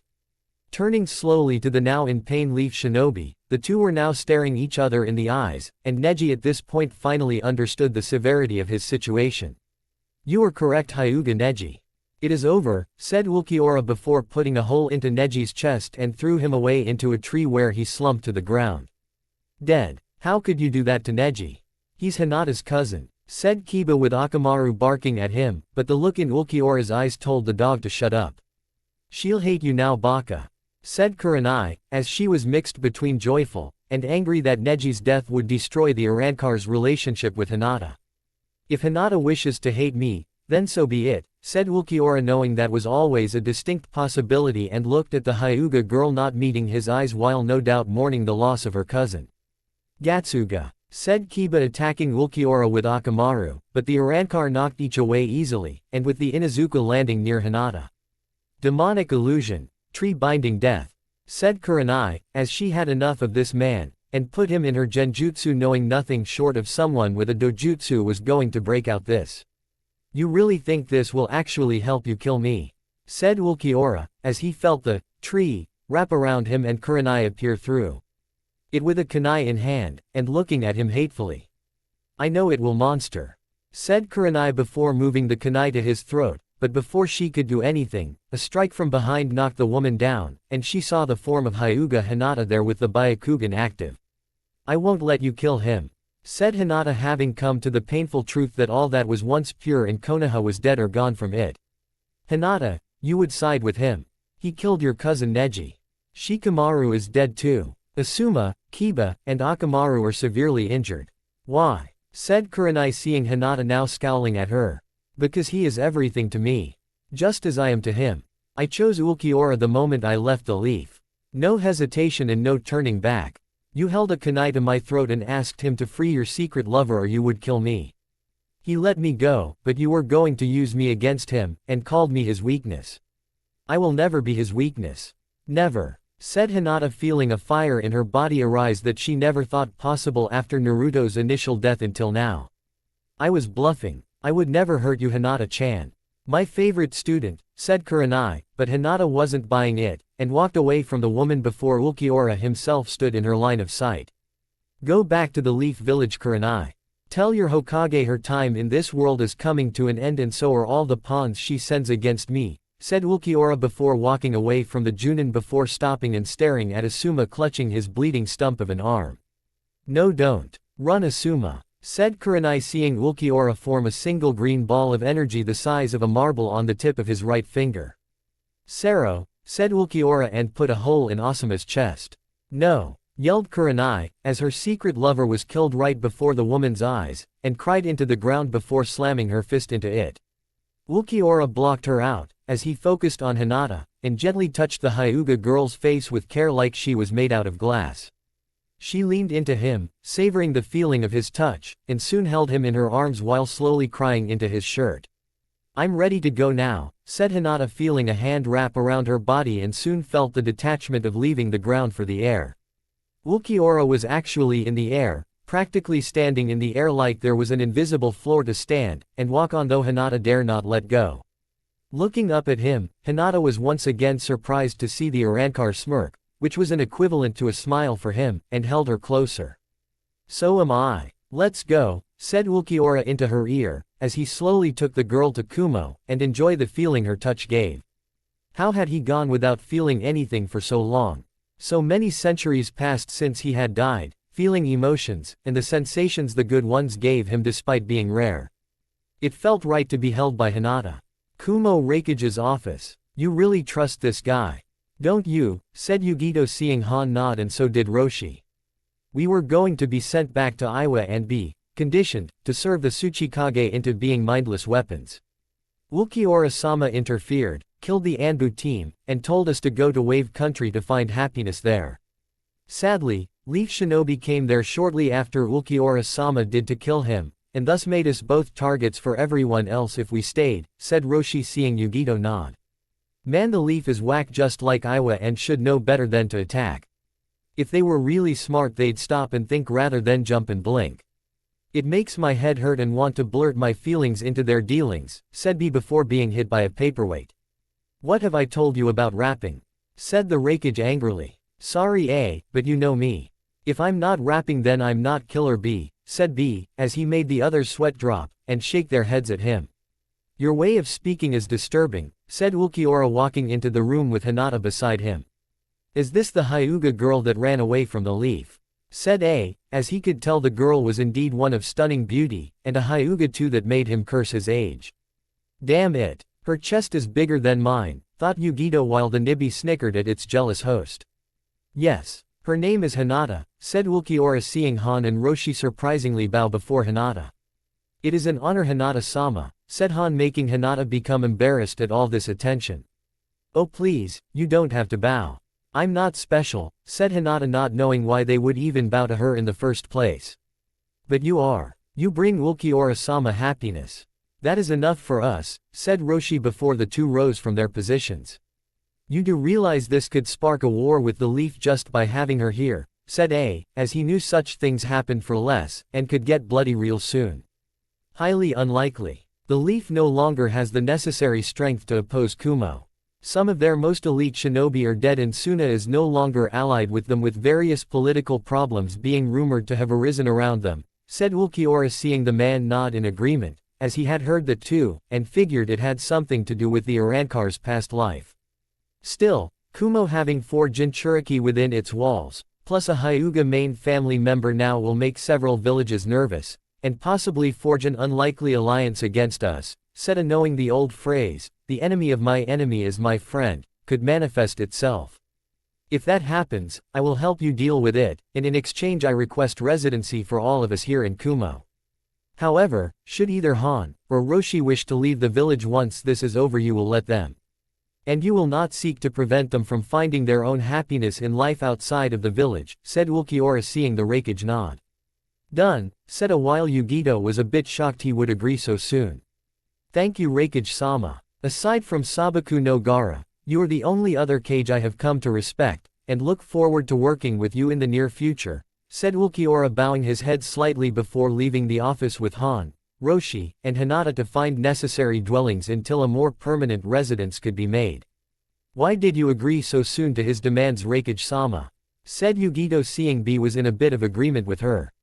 Yeah bro. You basically gave the green light with the word, go. Said Killer B while scratching his head. Because, it's better to be at the devil's side, than be in his path, and I would rather not have Kumo in his line of sight should he wish to destroy it, said a, seeing Yugito nod in agreement at that concept, since the Nibi was really scared of Ulquiorra. Really scared. That albino is strong like Rhino, said Killer B, and was hit by a paperweight thrown by the Raikage. Damn it B. Stop your rapping, yelled the Raikage, making everyone in the village sweat drop. Konoha Hokage's office -1 week later. Hokage-sama, you need to cut back on the sake, said Shizune, knowing drinking this much was unhealthy even for the best medic nin in all the world. I'll cut back when I feel like it, Shizune.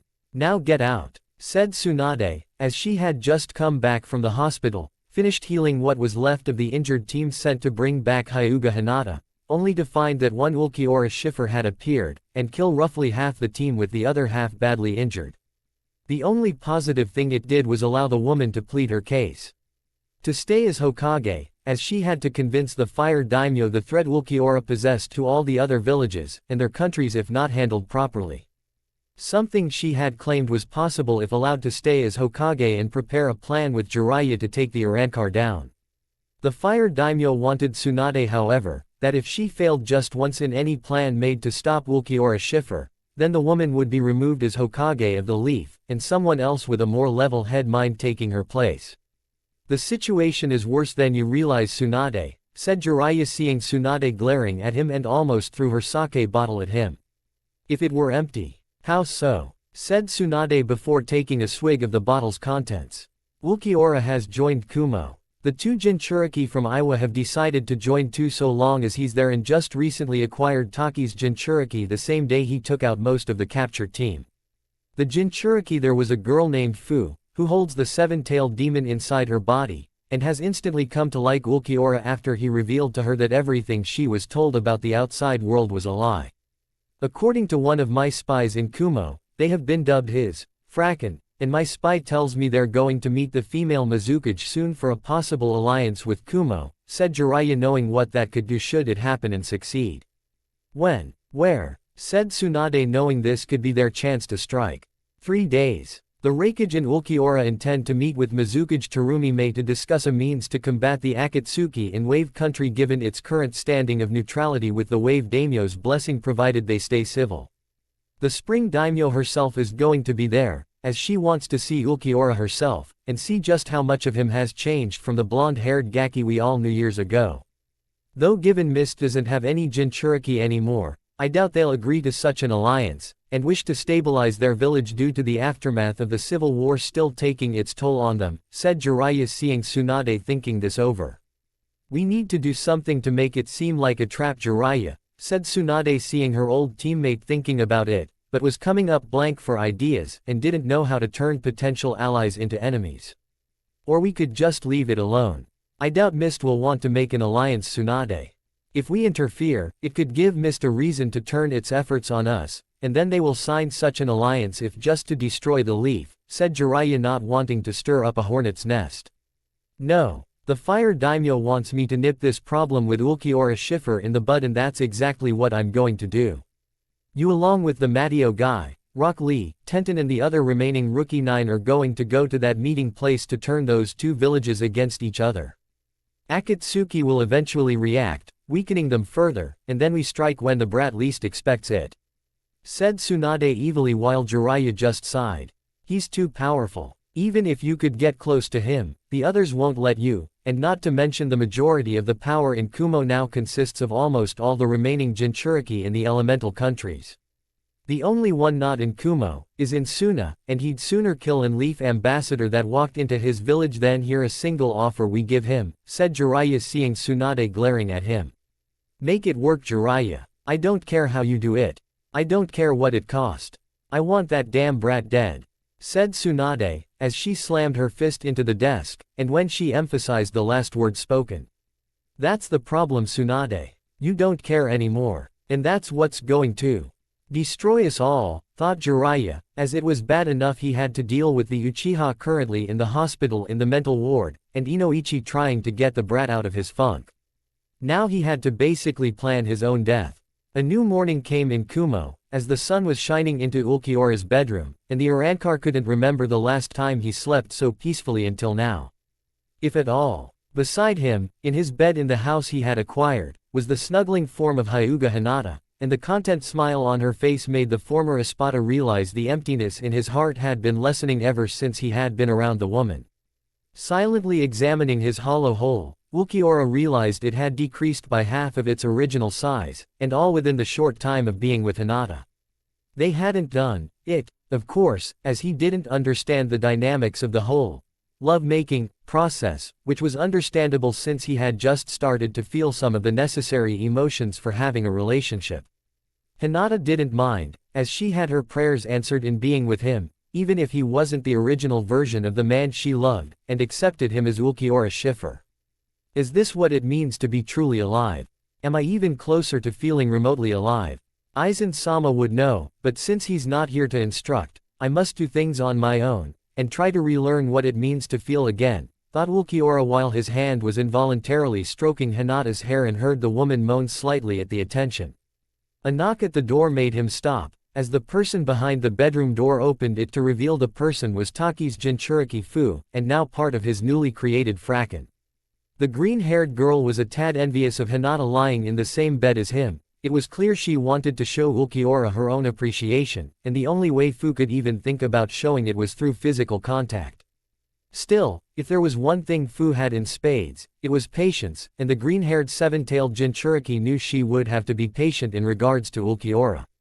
She had been informed by both Han and Roshi of how the Arrancar came to be from what they knew from the man himself. Excuse me for my interruption, Ulquiorra-sama, but the Raikage requests your presence in his office within the hour, and says it is important, said Fu while trying not to look at the Arrancar's chest, which while not showing much muscles was something she liked to stare at, and heard the Seven Tails kept saying that the Arrancar was a powerful entity that should be respected. Thank you, Fu. I'll be ready to meet the Raikage shortly, said Ulquiorra while trying to sound polite, which wasn't easy given his lack of emotions, and hoped the green-haired woman understood. Fu smiled before bowing and shutting the door. She really likes you, said Hinata in a mumbled voice. I know, said Ulquiorra while stroking Hinata's hair. You could start your own clan, Ulquiorra-kun. Have multiple wives, said Hinata, as she looked up at him, and saw the raised eyebrow. I don't think I could handle that. Not yet anyway, said Ulquiorra, seeing Hinata smile slightly and kiss his bare shoulder while placing a gentle hand over the hollow hole. You have plenty of time to decide. Just consider it. You deserve happiness, said Hinata while wishing she could heal the hole herself. Not even Hinata's love could fill the empty hole still there. All throughout Naruto's life, he was denied love in almost every form, and died with such an intense emptiness. While Ulquiorra had told her that the hole had decreased, the Hyuga woman knew it would take more than her love to remove it, and get the man to feel things again. I will, said Ulquiorra, knowing he had to get ready to see the Raikage, but didn't want to ruin this time with Hinata, and even now she seemed to sense it. Go get ready to see the Raikage. I understand, said Hinata, kissing his cheek and giving him room to move. I feel cold without you, said Ulquiorra, as if the sensation to feeling cold was new to him, and probably was in a sense. Me too, said Hinata, seeing him rise out of the bed to take a shower in the bathroom. I do not like this feeling, said Ulquiorra, seeing Hinata smile at him with that knowing look of understanding in her eyes. It's not permanent. You know that, Ulquiorra-kun, said Hinata calmly, knowing he had been having some difficulty dealing with this since they were together and realized this would take a lot of work to overcome a void in his heart. I know. Still, I don't think I'll ever get used to this, and the feelings that comes with not being able to touch you, said Ulquiorra before entering the bathroom and shutting the door. Poor Ulquiorra-kun. Don't worry, your emotions and feelings will come back. I promise you, thought Hinata, as she didn't want him to suffer, and needed to find a way for the man to express himself again like Naruto. Okay, maybe not like Naruto, but better than the emotionless face of Ulquiorra Schiffer, and the inability to feel anything at all. Raikage's office. You wanted to speak with me, said Ulquiorra, as he appeared via Garganta, and ready to head for Wave in order to forge an alliance with Mist. Yes, I got another piece of information from Konoha, but I'm hesitant to act on it given it didn't come from one of my spies in the village, and I feel your insight would help in my decision on how to handle this, said the Raikage, seeing the Arrancar nod. What's the information and who provided it? Said Ulquiorra, seeing the Raikage look uneasy at telling him. Basically, the information states that the Hokage, who I personally think has practically lost her damn mind, knows about the meeting with Mist you're going to have to discuss an alliance, and she knows everything. Names, location, time of the meeting, and every other detail needed to screw everything up for us. But that's not what worries me, said the Raikage, seeing Ulquiorra raise an eyebrow at him. Who provided the information that our meeting was known to the Leaf? Said Ulquiorra, seeing the Raikage's look of unease grow. The same person, who told the loony Hokage of the meeting, and the details behind it. Jiraiya of the Sannin, said the Raikage, seeing Ulquiorra's eyes narrow for a second in thought. It's a bribe, said Ulquiorra, seeing the Raikage raise an eyebrow. A bribe? I thought it was a threat by the Leaf to call off the meeting, said the Raikage, as he couldn't imagine it anything but a threat, and yet it was clear Ulquiorra thought otherwise. Yes, a bribe. It's not a threat from the Leaf. No. Tsunade would never let Jiraiya tell a rival village she knew something important that could be used against her rivals. This is a bribe from Jiraiya aimed at me. He wants to appease me so I don't kill him when I see my former godfather again like I did in Wave Country. To make up for past sins and to let sleeping dogs lie, if you will, said Ulquiorra, seeing the Raikage nod at hearing the man's explanation. What are you going to do? If Tsunade knows of the meeting, she's going to send every shinobi available, and come at you with everything she's got, said the Raikage, as he saw Ulquiorra walking away to the Garganta, now reopened for his usage, and stopped to look back at the leader of Kumo. She can come at me with Kyuubi at her command. I will crush everything and everyone she sends against me. It will be as if I killed her children. All those Tsunade sends, I will lay down at her feet, and watch the once proud woman fall to her knees in despair while she stares at her shaking hands that will be stained with the blood of the shinobi sent to their deaths, said Ulquiorra before entering the Garganta. Damn. Note to self, do not provoke Ulquiorra Schiffer. Ever. Thought the Raikage, with the shiver running down his spine, taking a good 15 minutes to stop. Wave Country Alliance meeting place. We've checked the area, Mizukage-sama. No enemies detected as of yet, said Ao, seeing the red-haired woman nod. Good. Make sure nothing happens to the Spring Daimyo too. She's the witness to this meeting and her death will look bad on our village, said Terumi Mei, as she awaited the arrival of the group from Kumo, and saw the woman doing the same. You have nothing to worry about. Nothing bad will happen. He won't let it, said the spring daimyo firmly yet gently with a smile on her face. I still can't believe this Ulquiorra Schiffer was once Uzuamki Naruto. The description of the two are complete opposites, said the Mizukage, who decided not to mention the boy was declared dead, and this pale-skinned man was very much alive. Yes. But with him, nothing is what it seems, and the impossible becomes possible, said Koyuki smiled knowingly at the memory of the boy fighting against all odds against the enemy before him. The memories of the past were interrupted when Ulquiorra Schiffer appeared before them via Garganta before sitting down in a chair across from the Mizukage and ignoring the tense mist shinobi behind the Mizukage. He could tell the spring daimyo was happy to see him, yet sad to see the Arrancar was not the energetic Uzuamki Naruto she knew, and realized that boy was indeed dead with this person before her being the proverbial shadow of himself. My apologies for being late. I will be the only one from Kumo attending this meeting in the name of the Raikage, said Ulquiorra seeing Koyuki nod, but From Mist narrowed his seeable eye at him, and didn't like the idea of this meeting not having the Raikage here in person. I assume you have proof that the Raikage has sent you on his behalf to this meeting, said Koyuki knowing unless such proof was produced immediately, the Arrancar would be considered a threat, and thus would have to be terminated. Yes, said Ulquiorra before producing the seal of the Raikage emblem, which was given to only a rare few to enforce his wishes in the Kage's name, and all who had them were a reflection of the Raikage's overall beliefs in matters. In a nutshell, everyone with that emblem had the man's trust. I recognize the seal. It's authentic, said the Mizukage, as she had one of her own, and knew such things were near impossible to replicate. Very well. Then I call this meeting between Kumo and Mist to order. Ulquiorra Schiffer, you have the floor first, said Koyuki seeing Ulquiorra nod in acknowledgement. Thank you Spring Daimyo-sama. Mizukage-sama, as you no doubt know, the world has been spiraling into chaos, and the drowning in its own blood. Innocent people unworthy of suffering are experiencing just that, while those that cause it are in the seats of power, and use it to what they wish with a sense of invincibility. This can no longer be allowed, said Ulquiorra seeing the Mizukage nod in agreement since the situation in Mist had in fact calmed down, still had some rough edges to smooth out, and keep things from once again spiraling out of control. Yes. But why seek us out? Mist is still recovering from the bloodline civil war and Kumo has the majority of the Jinchuriki in their corner. The Raikage doesn't need us to win any upcoming war with those that wishes to oppose him, said the Mizukage, as she was well aware of the power Kumo now possessed, and had dwarfed the other villages by far.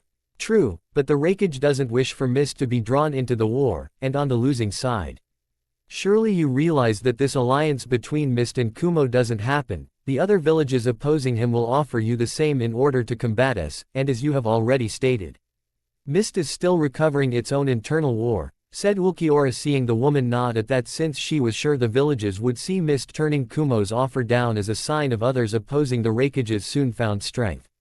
You assume the other villages won't have enough power to oppose the Raikage, said the Mizukage, which Ulquiorra raised an eyebrow at, and wondered if the Arrancar was really deprived of emotions like the rumors say. You assume they do have the power. I assure you, the 5 Jinchuriki residing in Kumo are not the proverbial fangs the village has, and it's not just the other villages that need to be destroyed, said Ulquiorra seeing the red-haired woman frown. You are referring to the Akatsuki organization, said the Mizukage seeing the Arrancar nod his head. They seek to abduct and remove the demons from their hosts. That in turn kills the hosts themselves and I cannot allow that. Jinchuriki are used only by villages to be weapons, then thrown, or locked away before they seal the demon into another person years later for the cycle of abuse to continue. The Akatsuki wish to use the combined power of the demons to hold a blade to the world's throat and force it into submission under their rule. That's unacceptable, said Ulquiorra seeing the people around him become shocked by this news. I agree. Granted, my predecessor was a Jinchuriki, but there is evidence of him being manipulated by outside forces, and was not the monster we believed him to be, said May, as she had found Yagura's journal, and upon reading it had seen the evidence of the man being manipulated by the words written in his journal. Whatever had forced him to become a monster, had not stopped him from writing things down in his journal, as a means for someone to fight this unseen puppeteer, and prevent a repeat of history. For that to happen, Yagura had listed clues to the fiend in the journal, but it was heavy-coated, no doubt to prevent the wrong person from knowing what was really written in it, and to keep the puppeteer from learning his or her puppet was secretly usurping his or her plans. There is also the distinct possibility that the Akatsuki organization have also acquired Mist's secondary Jinchuriki, said Ulquiorra, seeing May nod in agreement. We lost track of him some time in the last 3 years. I fear he was the first to be taken by them. From what I've been hearing, you have been the main reason none of the others have been taken, and killed over half of their top members, said May, seeing the Arrancar nod in agreement. And a former one that was the late Orochimaru, said Ulquiorra simply. Quite impressive, but we're getting off track of this meeting, and I wish to know what exactly Mist gets out of this alliance with Kumo. Said May, wanting to get to the heart of the matter now with this proposal from the Raikage.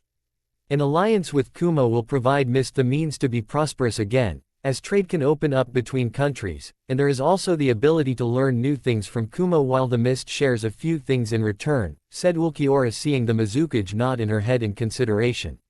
I assume the things we share will be within reason, said the Mizukage, seeing the man nod. Of course, what we share with each other will be weighed carefully to ensure what is given qualifies as fair, said Ulquiorra, knowing fair trade of shinobi arts would keep things from becoming violent and hostile. Hypothetically, if Mist were to join this alliance, who would we be opposing in terms of the major villages?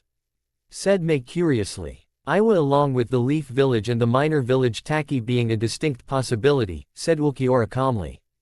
And Suna, said the Mizukage. The Cage and I are good friends. If anything, he'll join in this alliance, and help us crush our enemies. I can tell you are not like the late Tsuchikage or the current Hokage for that matter when it comes to Jinchuriki. You have a level head on your shoulders, and that is something I and the Raikage respect, said Ulquiorra, as he would have continued further, but stopped for a second, and turned his head slightly. What is it? Said the Mizukage while Ao used his eye to scan the building and the area outside of it. Uninvited guests, said Ulquiorra, sensing it was Leaf Shinobi and quite a lot of them this time. Leaf Shinobi, said Ao while surprised at seeing so many. No doubt they plan to end this meeting with us all dead. And I mean everyone, said Ulquiorra, rising from his chair. They wouldn't dare harm the spring daimyo, said the samurai guard protecting Koyuki on her right. Actually, given the mental state of their Hokage, they certainly would, and they would make it look like the meeting didn't progress well with all sides drawing weapons. It makes Spring Country without a leader, Mist weakened to the point where anarchy will possibly destroy what stability the Mizukage has created, and make Kumo out to be the villain to further discredit them, said Ulquiorra, leaving the room to engage the enemy. How do you know that? Said Mizukage, seeing the Arrancar look back at her. Because that is what I would have done in their situation, said Ulquiorra before exiting the room, and was soon outside where the horde of Leaf Shinobi had weapons drawn. Your time has come, monster. Soon you and your conspirators against the Leaf will die, said a Leaf Junin with his sword at the ready. There are so many of you this time. Where is Jiraiya of the Sannin? Said Ulquiorra, as he looked around, and didn't find the man among the small army of Leaf Shinobi. You are unworthy of being in his presence, much less fighting him, abomination, said another Leaf Shinobi of Chunin rank, it seemed. I see. He is not here. How disappointing. When I was given such an attempted bribe, I was expecting him to show up, and explain himself to me. Sadly that is not the case, said Ulquiorra before drawing his sword and held it lazily in his hands. Kill them all, said the Junin leading the group before the Leaf Shinobi around him charged forward to kill Ulquiorra and those inside the building. It never ceases to amaze me just how annoying trash can be until it's in your face with the horrible stench it creates, making you feel the utmost desire to throw up the contents of one's stomach, said Ulquiorra, as he cut through them with ease, and those he didn't slice through were destroyed by well-calculated bala attacks on shinobi that chose to go around him for the people inside. No doubt their deaths and his survival would spread rumors, with such a scandal bringing about more enemies against the former Espada. Ulquiorra Schiffer would have none of that. When it was over, every Leaf Shinobi was either dead, or dying from the injuries they had sustained at the hands of the Arrancar, with the pale-skinned man sheathing his sword before walking over to the dying leader of this army. The nameless Junin, who would soon be dead anyway, tried to put up a good front in spitting blood on Ulquiorra's shirt, but the former Espada actually caught the wad of blood mixed with saliva, and smeared it across the Leaf Shinobi's face before picking up the scroll hanging at the man's hip. High priority. Mission objective. Kill everyone at secret meeting between Kumo and Mist. Make it appear to be two sides breaking down in negotiations and drew weapons. Pin the blame on Kumo for starting it in the slaying of the Spring Daimyo. Spare no one and leave no witnesses, even if they are citizens of Wave, and their families. 5th Hokage, the councils, and clan heads of Konoha. Seeing the evidence needed to further bury the leaf into a much deeper hole, Ulquiorra returned to the meeting room, and threw the scroll onto the table for the Mizukage to read before she handed it to the Spring Daimyo. The two women looked upset to say the least, as they did not like the idea of becoming expendable pawns to be used by another village, and the former Espada knew how they would react to this information. Ulquiorra-sama, I hereby speak for the Mist Village when I say you have my support and alliance with us in taking down the leaf along with any of her allies. Tell your Raikage that we look forward to aiding him against our common foes, said the Mizukage, as she was going to enjoy burning Konoha to the ground, and teaching that blonde bitch of a Senju what happens when you cross a female Mizukage. I would also like to be a part of this alliance, Ulquiorra-sama. From what I just read in this scroll, I think it's clear the leaf needs to be destroyed, and their Hokage brought to justice, said Koyuki, seeing Ulquiorra nod his head. I shall report to the Raikage of this news immediately and then return to provide you both with documents needed to solidify our alliance. I suggest you both return to your respective territories until I can produce the documentation in order to prevent another attempt on your lives, said Ulquiorra, bowing to them both and turned to leave. Ulquiorra-kun, wait, said Koyuki, seeing the man stop once again. Yes, said Ulquiorra, turning slightly to see him. What are you now, a hero, or a villain? Said Koyuki, seeing him pause in thought. I am both and yet I am neither. I am simply Ulquiorra Schiffer, said Ulquiorra, as he left the room to let them all digest this, and stopped several feet outside of the building before turning to the tree where someone was watching him. That person descended to the ground to reveal herself to be Mitarashi Anko and Special Junin of the Leaf. Is it true? Said Anko, walking towards him without fear. Is what true Leaf Shinobi? Said Ulquiorra, while a bit surprised the woman didn't go into a raged frenzy for killing so many of her comrades with their blood and bodies all lying on the ground around them. That you kill Orochimaru. Kabuto too. That you took Kusanagi and still have it in your possession. Said Anko, seeing Ulquiorra nod. Yes. Why do you ask? Doesn't the sight of so many of your comrades dead make you feel angry? Desire to lash out at me? Said Ulquiorra, seeing Anko let out an empty laugh. You're kidding, right? These fools hated me. I was Orochimaru's first student and failed experiment for his curse seal. People saw me as the proverbial snake in the grass. That I would betray them, and so they made my life miserable from day fucking one. Said Anko with venom in her voice. I see. So why do you serve them? Said Ulquiorra, seeing Anko shrug slightly. I honestly don't know. I mean, where else can I go? If I run, they'll just hunt me down, and then I'll be in even deeper shit when they bring me back to the leaf, said Anko, with Ulquiorra raising an eyebrow at her. Come with me to Kumo, said Ulquiorra, seeing Anko look like he had grown a second head. What? Said Anko, making sure she heard him correctly. Come with me to Kumo. I assure you they will be more respectful than the leaf ever was, said Ulquiorra, like it was the simplest thing in the world. You do realize the Hokage is going to lose her mind over this, said Anko, seeing the Arrancar show the briefest hints of a smirk on his face. I'm willing to be, she already has, said Ulquiorra, knowing that if the woman wasn't already going crazy, then this would make her, and further bring even greater despair. Hokage's office days later. What? Yelled the Hokage, seeing Jiraiya shrivel up in front of her. Ulquiorra killed all the leaf shinobi sent to stop the meeting and took Mitarashi Anko with him to Kumo.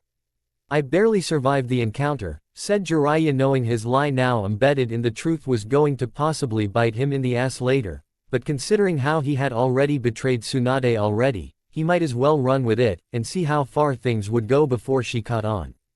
Damn him, yelled Tsunade, as she could believe that little shit had done this to her, and robbed the village of its second best interrogator. The only thing she couldn't get mad at was the remaining rookies and their senseis had been pulled at the last minute from the mission by Jiraiya, since he felt they would be needed most in the village when the time came to fight Ulquiorra here. Tsunade hadn't been happy about that move by Jiraiya, but considering how things went with the loss of everyone fighting Ulquiorra on this mission, the Fire Daimyo would have had the Senju woman removed from this office, and put some pencil-pushing fool in charge. It gets worse Tsunade. The Mizukage not only agreed to the alliance with Kumo, but so did the Spring Daimyo, and so has the Cage of Suna, said Jiraiya seeing Tsunade once again throw a temper tantrum in her office like a child being denied a favorite toy. Where do we stand with Iwa?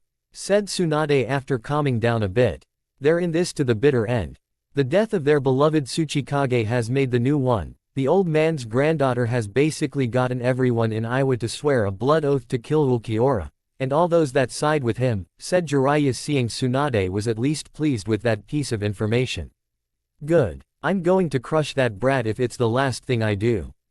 Said Tsunade seeing the man nod, but Jiraiya was mentally shaking his head, and wondered how things got so far out of control. We betrayed him. Whether I help him now or not doesn't matter.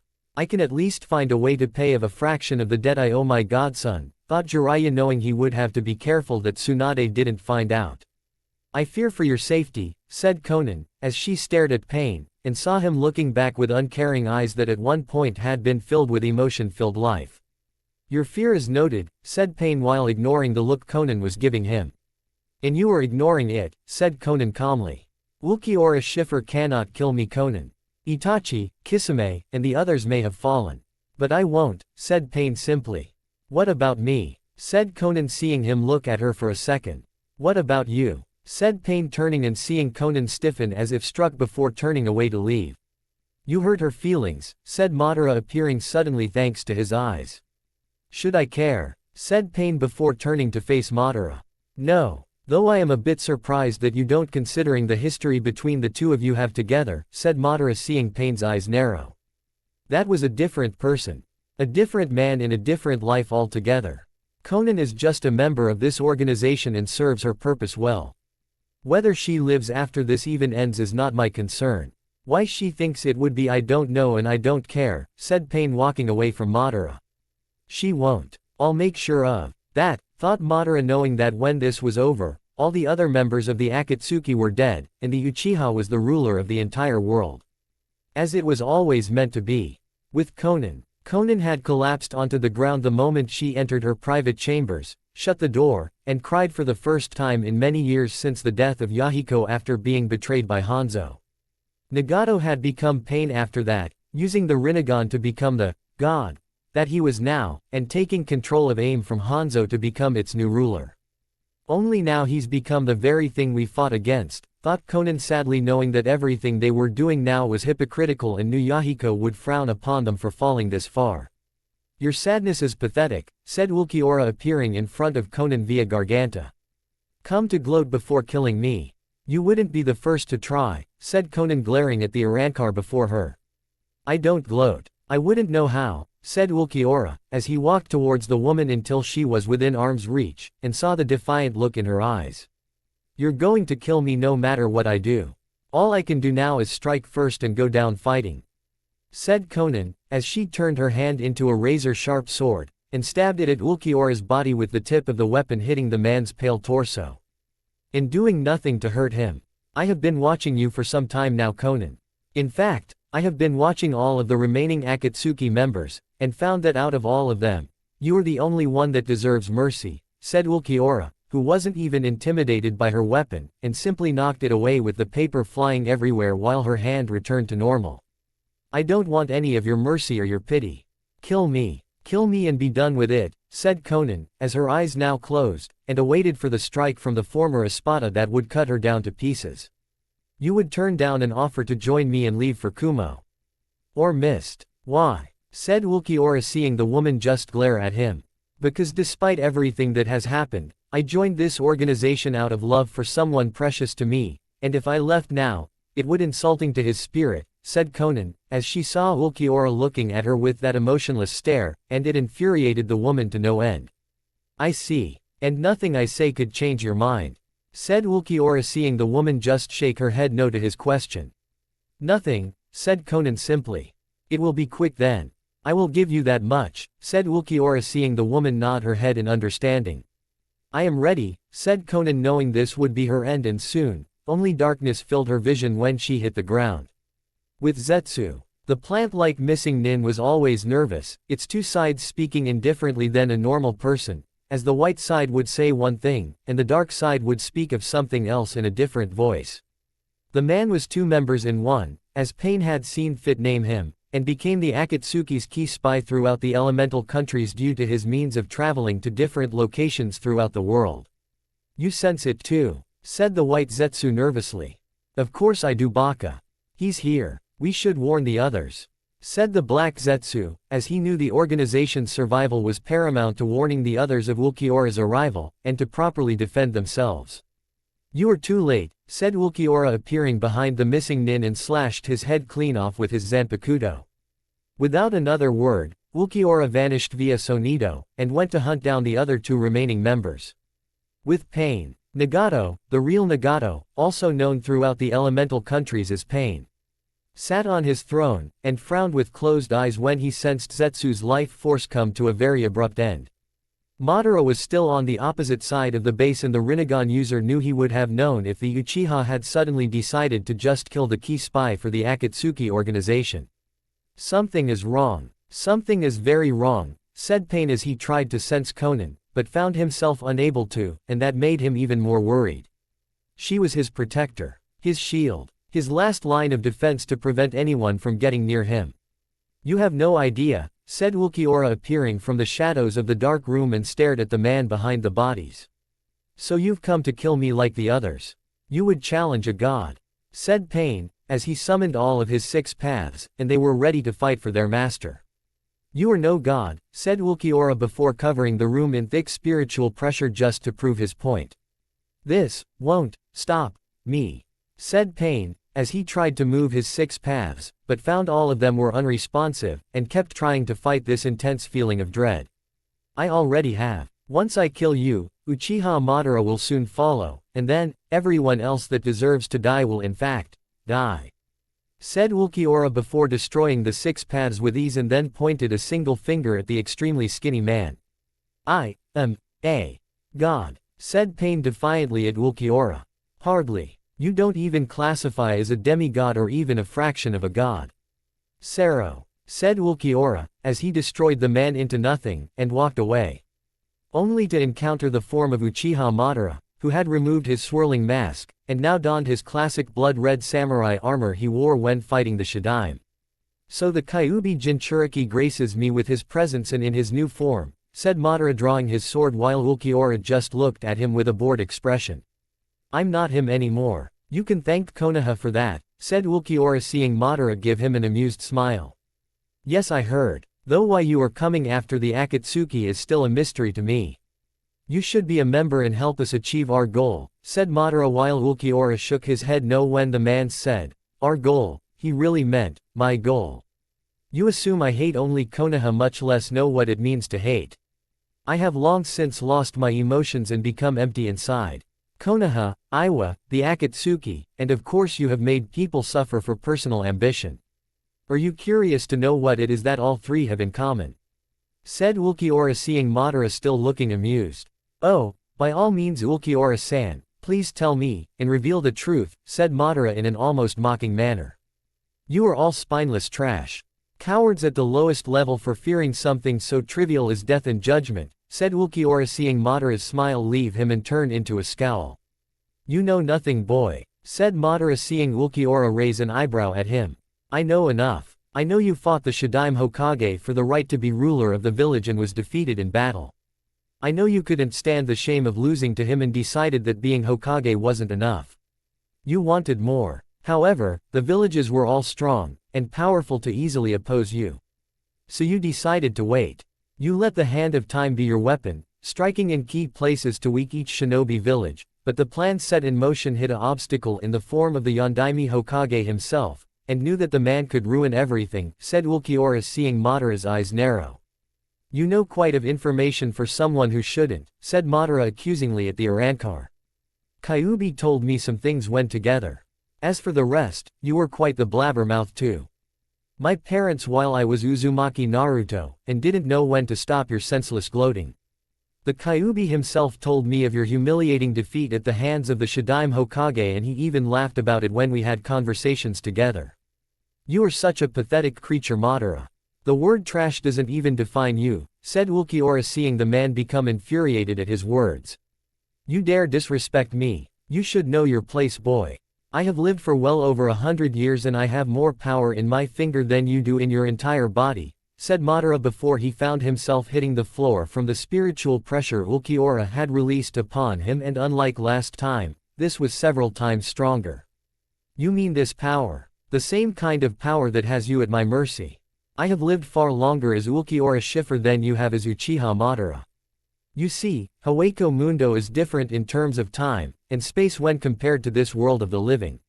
While it has been roughly 3 years since the death of Uzuamki Naruto, several hundred if not over 1,000 years have passed in that place I called home since my creation as a hollow of Vasto Lord status before becoming an Arrancar, and then an Espada in Aizen-sama's army, said Ulquiorra before increasing the pressure more to prove his point, and saw the Uchiha was practically suffocating under such power. This feeling, it's like I'm I'm drowning in water, but it feels thicker and more dense than anything I've ever felt before. I can't teleport, thought Madara while trying to use his eyes ability, but found himself unable to, and found himself at the ever emotionless looking Arrancar's mercy. An oxymoron if you've ever heard one. Itachi also made the same mistake in underestimating me and paid the price of having his very soul devoured in the process when using his Sharingan. When that happened, I was able to see his memories, but I focused mostly on the ones of you, and the key part played in helping him kill the Uchiha clan. Itachi only went along with your little plan knowing he would not live to see it happen, and believed that the violence would end one way or another regardless of him being in this world to witness the event, said Ulquiorra before increasing the pressure on Madara so the man felt more weight on his body. And you think your actions and plans will bring peace? Fool. Jinchuriki will always be hated, wars will always be waged, and the cruelty the people of the world bring to it will never die, said Madara, seeing Ulquiorra surprisingly agree with him. I know. I am not blind or ignorant of that simple fact. But the world does need to slow down. Catch its breath. To sit down in order to see clearly. I will make that happen, said Ulquiorra before extending his hand, cutting his palm with his thumb, and formed the necessary attack to remove the Akatsuki off the map for good. This strange energy. It's the exact same kind of energy I sensed in Rice Country after it destroyed everything. Thought Madara, trying to get free, but was still unable to use his teleportation ability, and only now truly understood the meaning of despair. Consider yourself lucky, if not honored, to see this high-level attack up close, and to die from it, Uchiha Madara. Though the Leaf and Iwa will face a far worse version of this than you could possibly imagine. Gran Rey Sero, said Ulquiorra before firing his attack at the oldest Uchiha in the world. And ending him along with all of aim in the process. It's ironic. The rain has finally stopped. Is that because of the attack he used? Or was it because the source of the rain was the Akatsuki like it was Hanzo? Thought Konan, as she had been watching on hands and knees before sensing Ulquiorra appear instantly behind her. Do you know why I spared you? Said Ulquiorra, as he put a firm hand on the woman's shoulder, and saw her look back at him. No, I don't know, and I wish you had killed me, said Konan, seeing the man easily lift her up off the ground. I spared you because out of all the Akatsuki members, you were the only one worthy of living. Your motives were purer than everyone else within the organization. Even when offered the chance to leave, you turned it down out of principle and integrity that kept it alive. The others did not. You looked at despair and was not afraid to meet your end at my hands, said Ulquiorra, seeing Konan was crying horribly now, knowing everything this place had been was lost to her. And what will happen to me now? Am I your prisoner? A slave? Said Konan, seeing Ulquiorra shake his head. No. I do not keep prisoners or slaves. Go to Mist. They could use your help.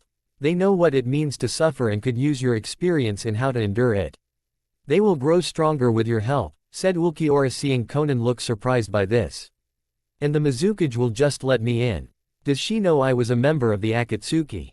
Said Konan, seeing the Arrancar nod his head.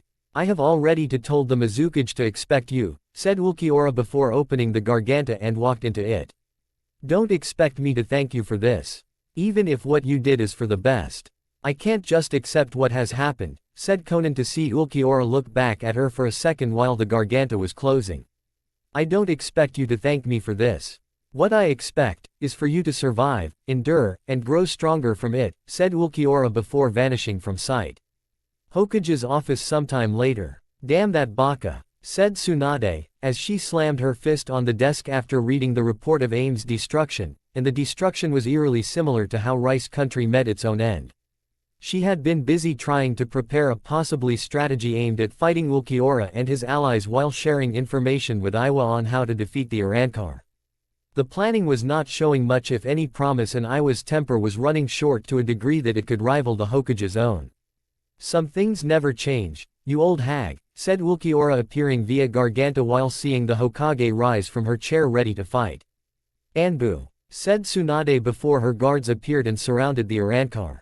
Don't bother. I'm not here to fight, and we both know the loss of so many of your shinobi in such a short time will increase if they try here, said Ulquiorra seeing one Anbu take one half step forward. Then why are you here? Said an Anbu from the Yamanaka clan. To see something for myself. I've heard rumors of the Hokage's sanity being put into question. For once, the rumors were correct, said Ulquiorra with a very small hint of amusement. How dare you? Kill him, said Tsunade before the intense spiritual pressure Ulquiorra was known to unleash covered the room and made them all sink to the ground. Only this time, it was much thicker, like when he had unleashed it on Uchiha Madara, and stared at the downed Hokage. Know this, Hokage of the Leaf. The time of the village's judgment is almost upon you. Do not bother sending people out of the village, for they will not get far. Do not try to beg for mercy from me, for I will show none, just as the village did to Uzuamaki Naruto. You will know fear, pain, and above all things before you end, despair, said Ulquiorra before he cut off the pressure and entered the Garganta with the dimensional rift close around him.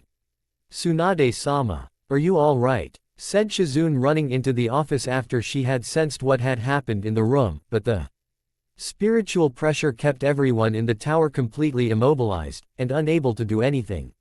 I'm fine. Get out. Everyone get out. Now, said Tsunade, as she felt her wounded pride aching, and her temper flaring. Somewhere in the village, Jiraiya shivered with his senses telling him to stay the hell away from Tsunade, and decided to hide someplace safe. The center of the earth sounded nice this time of year. Kuretsuchi, the new Tsuchikage of Iwa, frowned at the report in front of her, as a scout had come running back to the village, and looked deathly afraid. From what the shinobi had reported, it was good reason, as Taki had fallen recently to outside forces. And not just any outside forces either. No. The village was destroyed by the allied forces of one Ulquiorra Schiffer, the seven-tailed Jinchuriki Fu, who was once the guardian of the village, and Suna forces led by Sabaku no Tamari. Most of the village itself was kept intact, as it was clear the resources around Taki alone could bring about a new form of prosperity to Suna with a fresh water source, and the value it presented to Wind Country given how most of it was desert. A large supply of water that seemed to never end was worthy more to Suna than gold, and Ulquiorra had agreed to let Taki be annexed into Wind since such resources would only benefit them in the future. That was 3 days ago. First, highly skilled leaf shinobi meet their end, Orochimaru, Rice Country, then the Akatsuki organization is destroyed, AIM soon after, and now the village of Taki itself is lost. The hidden village of Kumo, Mist, and Suna are allied together to remove Iwa along with the leaf for our past transgressions. Spring Country has fallen in with them, as has Wave Country, and the majority of their firepower are the Jinchuriki themselves. Even then, they are nothing when compared to Ulquiorra Schiffer himself, as he could easily kill them all without batting an eyelash, and had proven was possible when killing the late Sandame Tsuchikage right in front of her. All for the sake of those damn Jinchuriki Han and Roshi. Kuretsuchi knew it was in part to Ulquiorra's past life in being the Kyuubi's final Jinchuriki, but it was hardly fair to the rest of the elemental countries that they should suffer when things like this have been going on for years, and no one had complained. Okay, maybe that wasn't true, as people had complained in the past, but they were in the minority, or were the Jinchuriki before measures had been taken to silence those voices. Funny how karma had turned things around so the shoe was on the other foot. Afraid, said Ulquiorra, as he appeared in front of the woman, and scaring her almost out of the cage chair she sat on. You, guards, said Kuretsuchi with the Anbu arriving moments later with weapons drawn. Do all arrogant cages in power send their shinobi to their death so soon? And I thought the Hokage in Leaf was the only one losing her mind, said Ulquiorra, seeing the female Tsuchikage quickly raised her hand to stop the Anbu from advancing. Why are you here? Said Kurotsuchi, knowing there was a reason for the man being in her office and wanted to hear it. I wanted to know if you and Iwa were interested in surrendering. Said Ulquiorra, seeing the Anbu tense and Kurotsuchi doing the same. Never. Every single Iwa shinobi and citizen will fight you and your allies to the last person capable of fighting. Said Kurotsuchi, seeing Ulquiorra nod in understanding. He expected as much from her. Can't say I didn't try. Also, just so you know, Suna and Kumo are outside your walls on one side of the village, said Ulquiorra, as the Garganta appeared behind him, and several other smaller ones acting like TVs opened to reveal the troops to the Tsuchikage. What? Said Kurotsuchi in surprise. Yes. They are attacking from one side and I am attacking from the other, said Ulquiorra before he entered the Garganta and closed with the scenes he showed with them. Mobilize all our forces. Prepare to defend Iwa, said Kurotsuchi, but even as she spoke those words, explosions rocked the village, and soon the sound of fighting could be heard outside the tower. With the growing feeling of dread becoming even larger in the deepest regions of her gut, knowing this village had possibly seen its last sunrise. With Ulquiorra, the Arrancar looked down at Iwa, seeing the people rushing to defend their homes from the enemies outside the walls, and some even screaming in fear when they looked up to see him staring back down. Some called him the Angel of Death. Some called him the God of Judgment. He was neither. Ulquiorra Schiffer was just a man. A man that could kill with the strength that made the tailed beasts look like pansies, but a man nonetheless, and one with a purpose of removing one of the last remaining problems the elemental countries has at the moment. Slowly, Ulquiorra unsheathed his Zanpakuto, holding it lazily while staring at the people below, as his allies fought Iwa, and he just continued to stare down at them while thoughts ran through his head. Did he really want to do this? To activate his Resurrection form for the first time since he became alive? To show everyone his terrifying transformation that would make children cry, women scream, and men falls to their knees in despair? Looking back on his life, as well as what Han and Roshi told him about their own while being Jinchuriki, absolutely. Enclose Murcielago, said Ulquiorra before he transformed in a blast of black with green outlined energy into his Resurrection form with large bat-like wings. Below, people looked up in horror at seeing what Ulquiorra Schiffer had become, as his coat covered him from his neck on down past his feet. His hollow mask moved from one side of his face to becoming a center helmet piece with horns in the center, and his hair was now longer with a wild appearance behind it. His eyes now had black streaks where it looked like he had been crying, and his fingernails lengthened to become almost like claws. In short, Ulquiorra Schiffer looked like the Angel of Death, and he had his sights set on living up to that title by making an example out of Iwa. I'm glad he's on our side, said Baki, as he saw Ulquiorra in his Resurrection form, and would be lying if he said the Arrancar above didn't make him want to wet himself. No shit. I'd rather face my brother back in his psychotic days than him, and that's saying something, said Konkuro, as he saw Ulquiorra Schiffer descend down upon his section of the village, and wondered if the Arrancar would ever become an enemy of Suna in the future. He hoped not. Many of Iwa's shinobi converged on Ulquiorra's position, throwing weapons, jutsus, and everything except the kitchen sink at him. It was clear they felt that with his death, the man's allies would retreat, knowing they had killed their strongest powerhouse, and make them all think twice about fighting Iwa. Sadly, if they thought Ulquiorra was incredibly strong before, then they found themselves practically fighting something out of Kami's own nightmares, and were soon decimated like flies. Each hit Ulquiorra landed caused his enemies to explode almost immediately on contact, as he ignored the jutsus and weapons thrown at him while focusing on close combat with his four limbs to destroy them all. They tried to bury him deep in the ground, hit him with spikes made of jagged-edged rock, and drop boulders on the Arrancar's physical form in the hopes it would turn him into a blood smear. Sonito solved the burying problem. The jagged rock spikes broke on contact with his body, and the boulders shattered on contact with his form. To further increase their despair, Ulquiorra used his javelin generation attack on them, as he speared his enemies into building walls around him, and the screams of pain from all his various victims echoing throughout the village. It wasn't long before the new female Tsuchikage appeared and was ready to fight him for Iwa's survival. So you've come to die, I see, said Ulquiorra, seeing Kuretsuchi with a sword at the ready to use. I've come to kill you, said Kuretsuchi before charging forward, thrusting her blade at him with the intent of it piercing through his skull, but the Arrancar merely caught the tip of the weapon with his fingers and held it there without even blinking. That will prove difficult for you, said Ulquiorra before flicking the sword away and then dodging the next attempt that was soon followed by several more. Until finally, Ulquiorra has enough of the woman's attempts, and shattered the sword with the back of his hand before grabbing the woman by the throat. He lifted the woman up into the air, giving her an almost appraising look, as if pondering over the very idea of letting the woman live, and seek a life of solitude away from the shinobi lifestyle would be possible for her. That idea left when Kuretsuchi tried to stab him in the face with kunai. More accurately, she tried to stab him in one of his eyes, which under normal circumstance would have worked, but Ulquiorra Schiffer was not normal, and thus the rules of metal piercing soft flesh did not apply. The kunai itself broke on impact, with Ulquiorra frowning at the cage for being so stupid in lashing out against someone holding her very life in his hands. But, the Arrancar reminded himself that this woman was someone who fought to the bitter end, and not give up until death took her. With a flick of his wrist and snap of her neck, it did.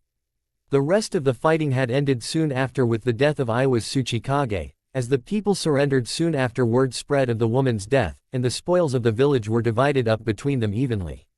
Scrolls, resources, clans, territory, and everything else was divided carefully under Ulquiorra's eyes, since both villages helping him in this attack deserved a fair share of the spoils.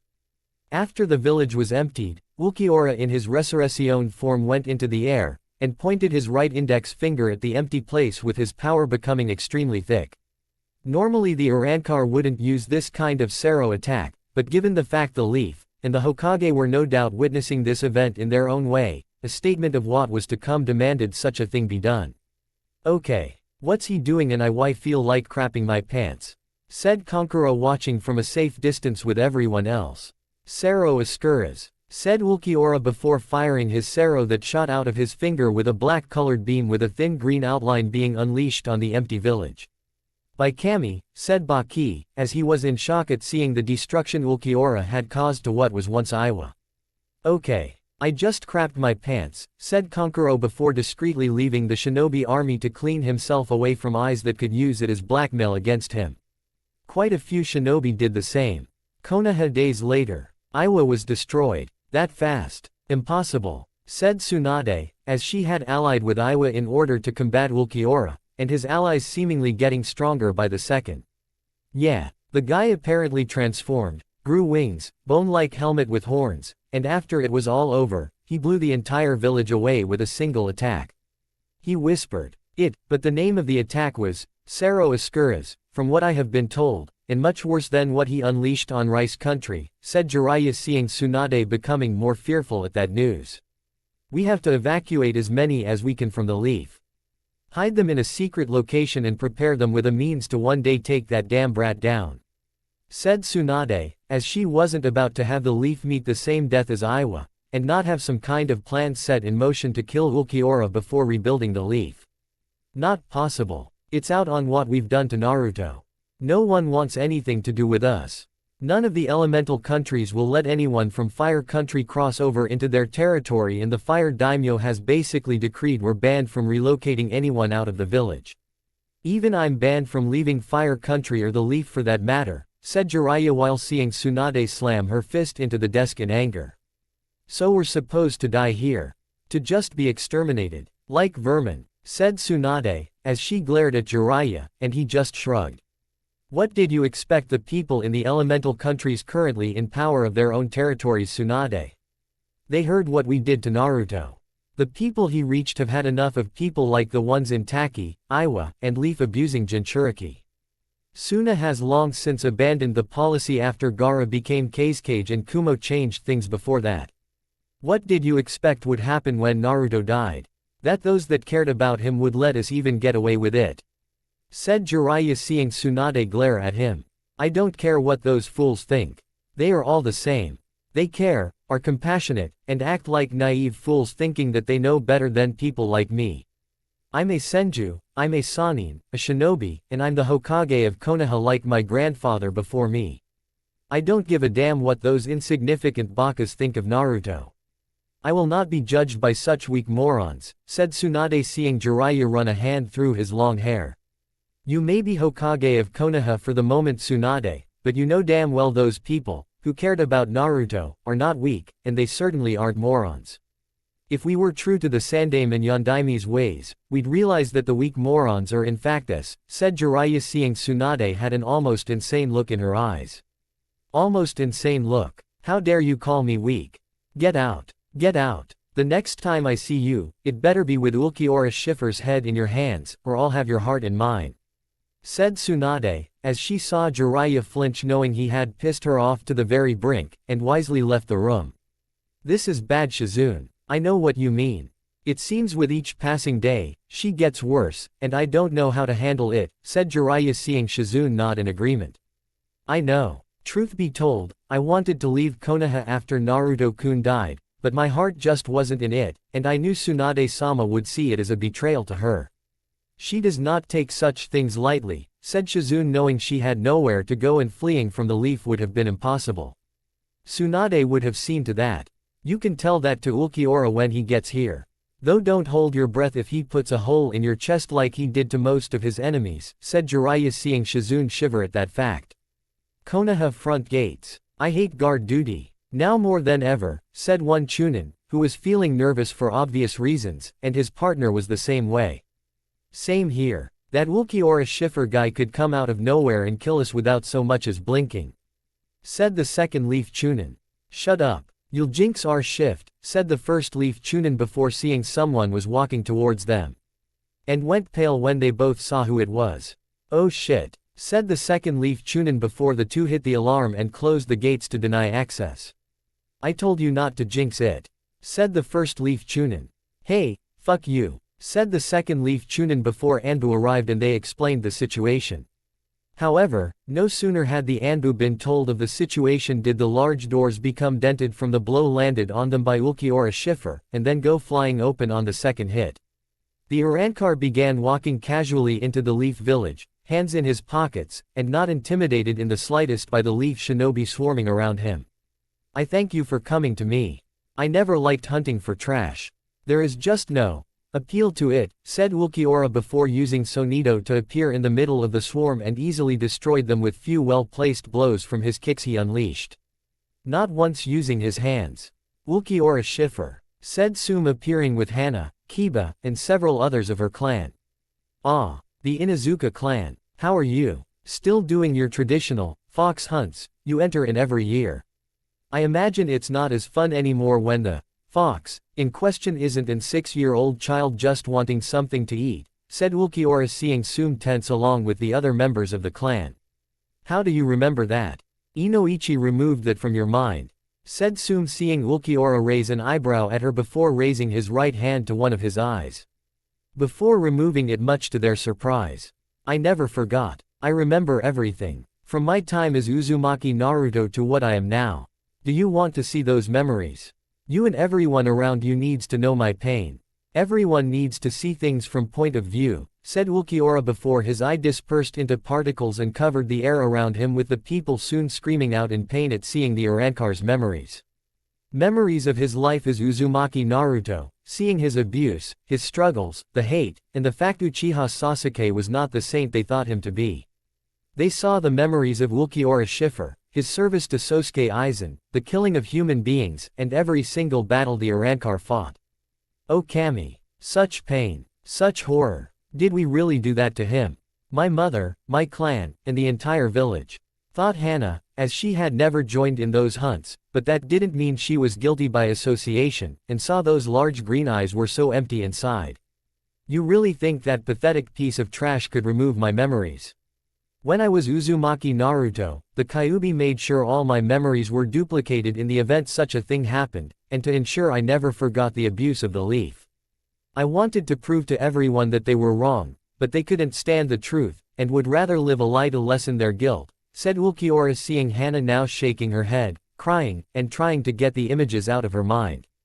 I can't believe. You always told me he was a monster, but not once did he lash out, and yet you still denounced him.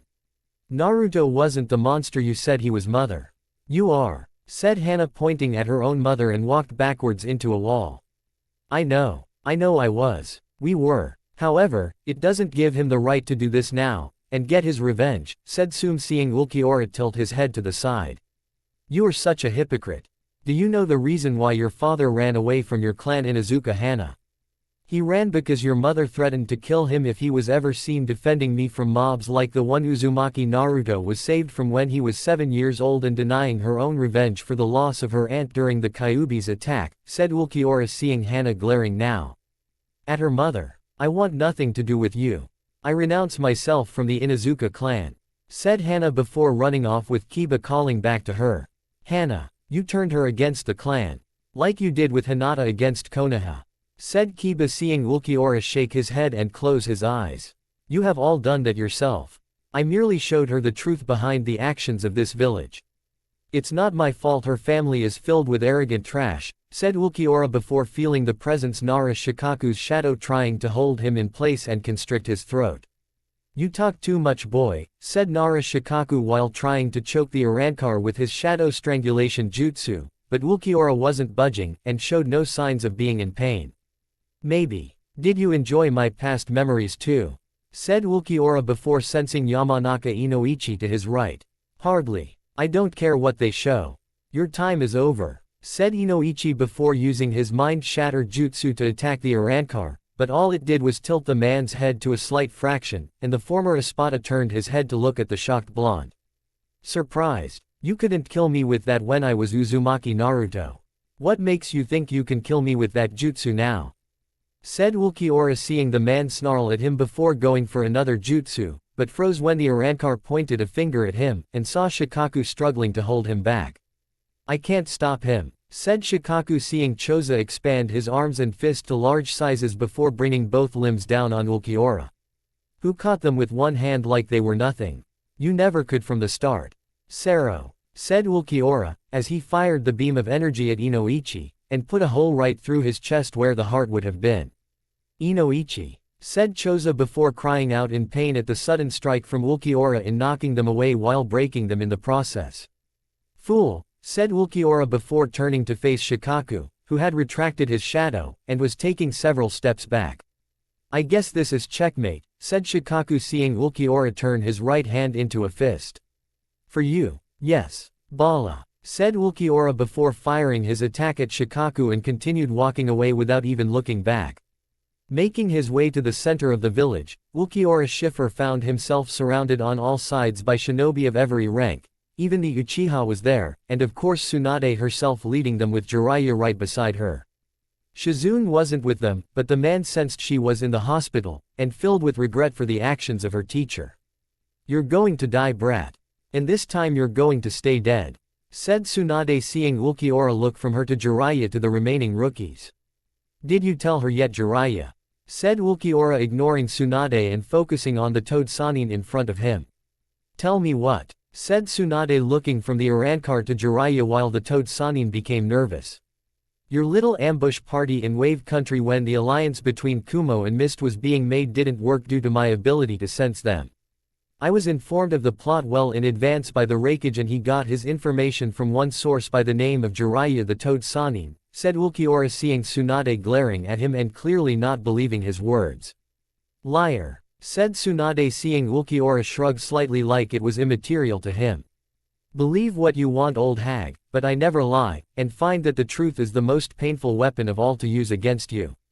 Tell her, Ero Sennin. Tell her how you silently leaked out that information in order to bribe me for the forgiveness you desire and will never be given, said Ulquiorra seeing Jiraiya looking nervous while Tsunade turned her head in his direction.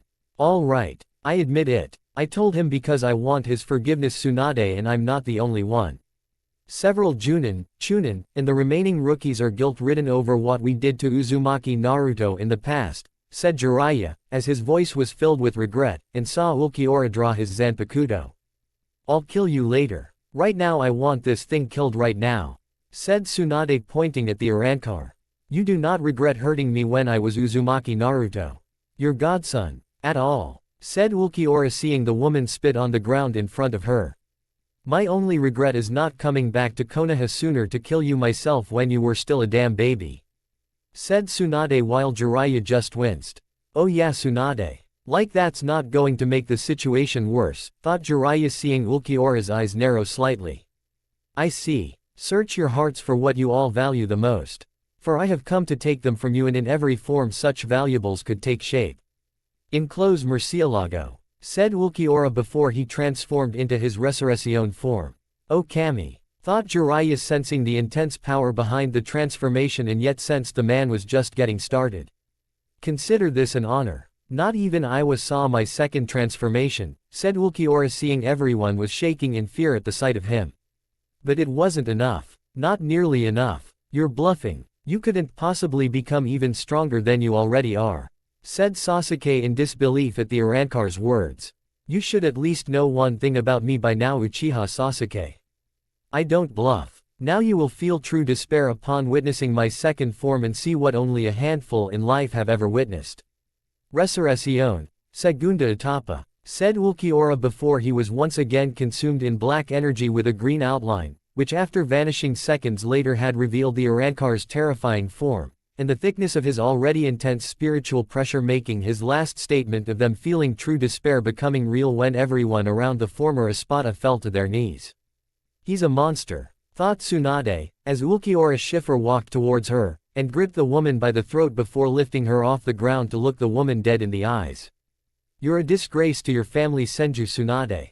You betrayed so many people and even now do not regret it in the slightest.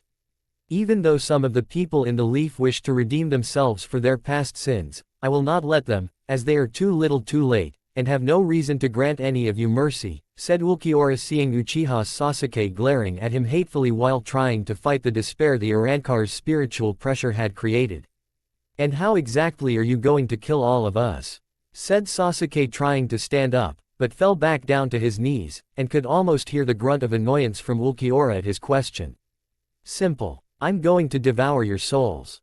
You will not exist anymore after today. Almost every single person in this village will have their souls sucked out and be digested within my body, said Ulquiorra, seeing several people struggling to rise, but were failing to do so, and saw fearful realization grip his former godmother's heart.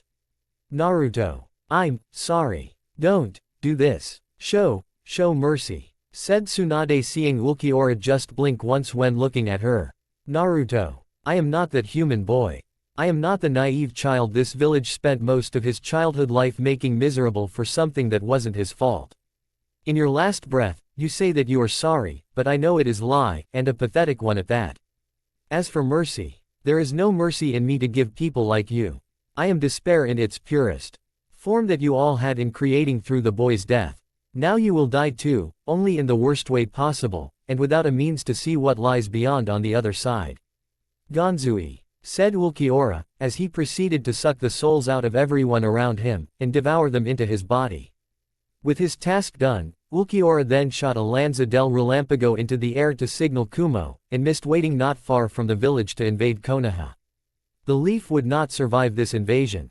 Epilogue. Several years later, Ulquiorra smiled at his wife Hinata, as she held their beautiful baby girl in her arms, and saw the giggling child smile up at him. Yes, Ulquiorra had finally learned what it meant to have emotions after so long. With the help of Hinata, Fu, Killer Bee, Gaara, and the people in Wave Country he came to visit every so often.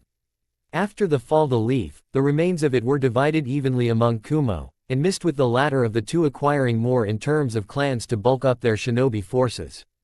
The village's jutsus, money, and whatever couldn't be nailed down was taken by the combined allied army once again under Ulquiorra's supervision.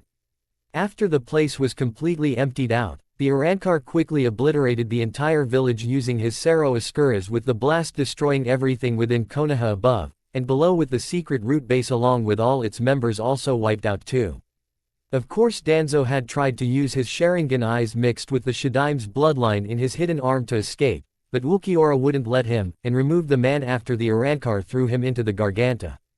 As for Kumo, they acquired the remnants of the Hyuga clan on the branch family side, as most of the main family was killed with the exception of Hinata's sister Hanabi, who is currently in mist with Konohamaru after they married to rebuild the Hyuga clan there, and start things over with a fresh start. Shizune had surrendered to Ulquiorra, as she lay before him at his mercy before being taken to mist, but in the past few years since being there had several apprentices, who had gone out into the world, and used their medical skills to help others in need. What do we name her? Ulquiorra-kun, said Hinata, as she held their baby girl in her arms, and the child filled with so much love. Her name will be Orihime, said Ulquiorra, as he gently brushed his finger against the newly named girl's cheek, and the child loved it.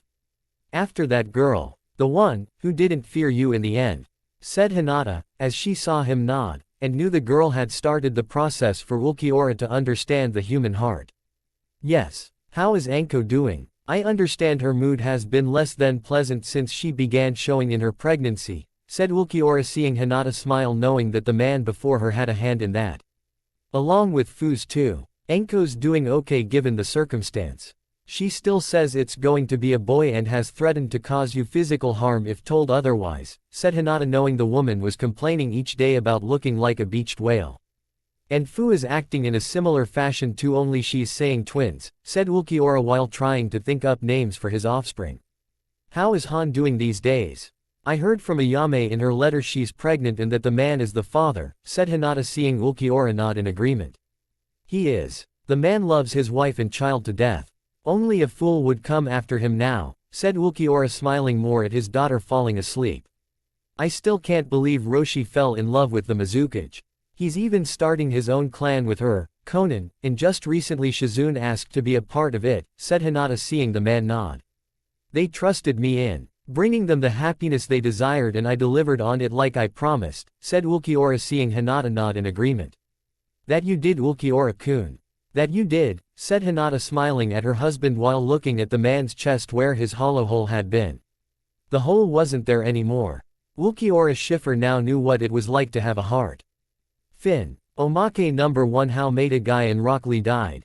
Yosh. We must stop Ulquiorra-san from achieving victory over the Leaf Guy sensei, said Lee, with Guy nodding his head vigorously in agreement. Yes Lee, we must. If I don't, I shall run 1,000 laps around Konoha while upside down, and if I can't do that then I'll balance myself on a giant cube of ice using only my tongue, said Guy, with Lee writing his words down. And I will do the same. If I can't, then I will destroy 1,000 training posts with a single strike of my fist, and if I can't do that then I'll clean out the Inuzuka kennels with a single feather plucked from a chicken, said Lee while Guy just gushed at his attitude. Lee. Guy-sensei. Lee. Guy-sensei. And on cue was the genjutsu with the sunrise and wave beach while they hugged. Sero. Said Ulquiorra, as his blast disintegrated them both, and the Arrancar just kept on walking. That was the one genjutsu that could have possibly defeated Ulquiorra, and they blow it. Energetic Bakas, thought Kami, shaking his head while seeing the pile of paperwork being caused by the Arrancar's path of destruction before weeping. All the power in the universe and he had to do something stupid by creating paperwork. End Omake. Omake number 2. Entering the Soul Society. Ulquiorra had lived a long-lasting life with his wives and his children until at last he died of old age. Hinata, Anko, and Fu had all died soon after, with their children living happily in Kumo raising their children. As Ulquiorra along with the others reached the gate to enter Soul Society, the doors opened, and the former Espada stopped with wide eyes at who was there to greet them. Welcome to Soul Society. I'm your guide, Kurosaki. Ichigo, said Ichigo, as he stared at Ulquiorra Schiffer, and the pale-skinned man stared back. There was a lengthy silence. An echoing silence that lingered for several more seconds after that. You, yelled Ulquiorra and Ichigo at the same time while pointing a finger at each other. Before Ichigo fainted while Ulquiorra recovered with a smirk. I win again, Kurosaki. Ichigo, said Ulquiorra before stepping over Ichigo and motioning the others to follow him in. Never bet against a man who has the devil's luck in them twice over. End Omake. Thank for listening. Do hope you enjoy. If you guy enjoyed, if you want a next part of this video, like, subscribe and comment down below and turn on the bell notifications, and also check out the other videos that have created and enjoy. See you in the next video. Peace.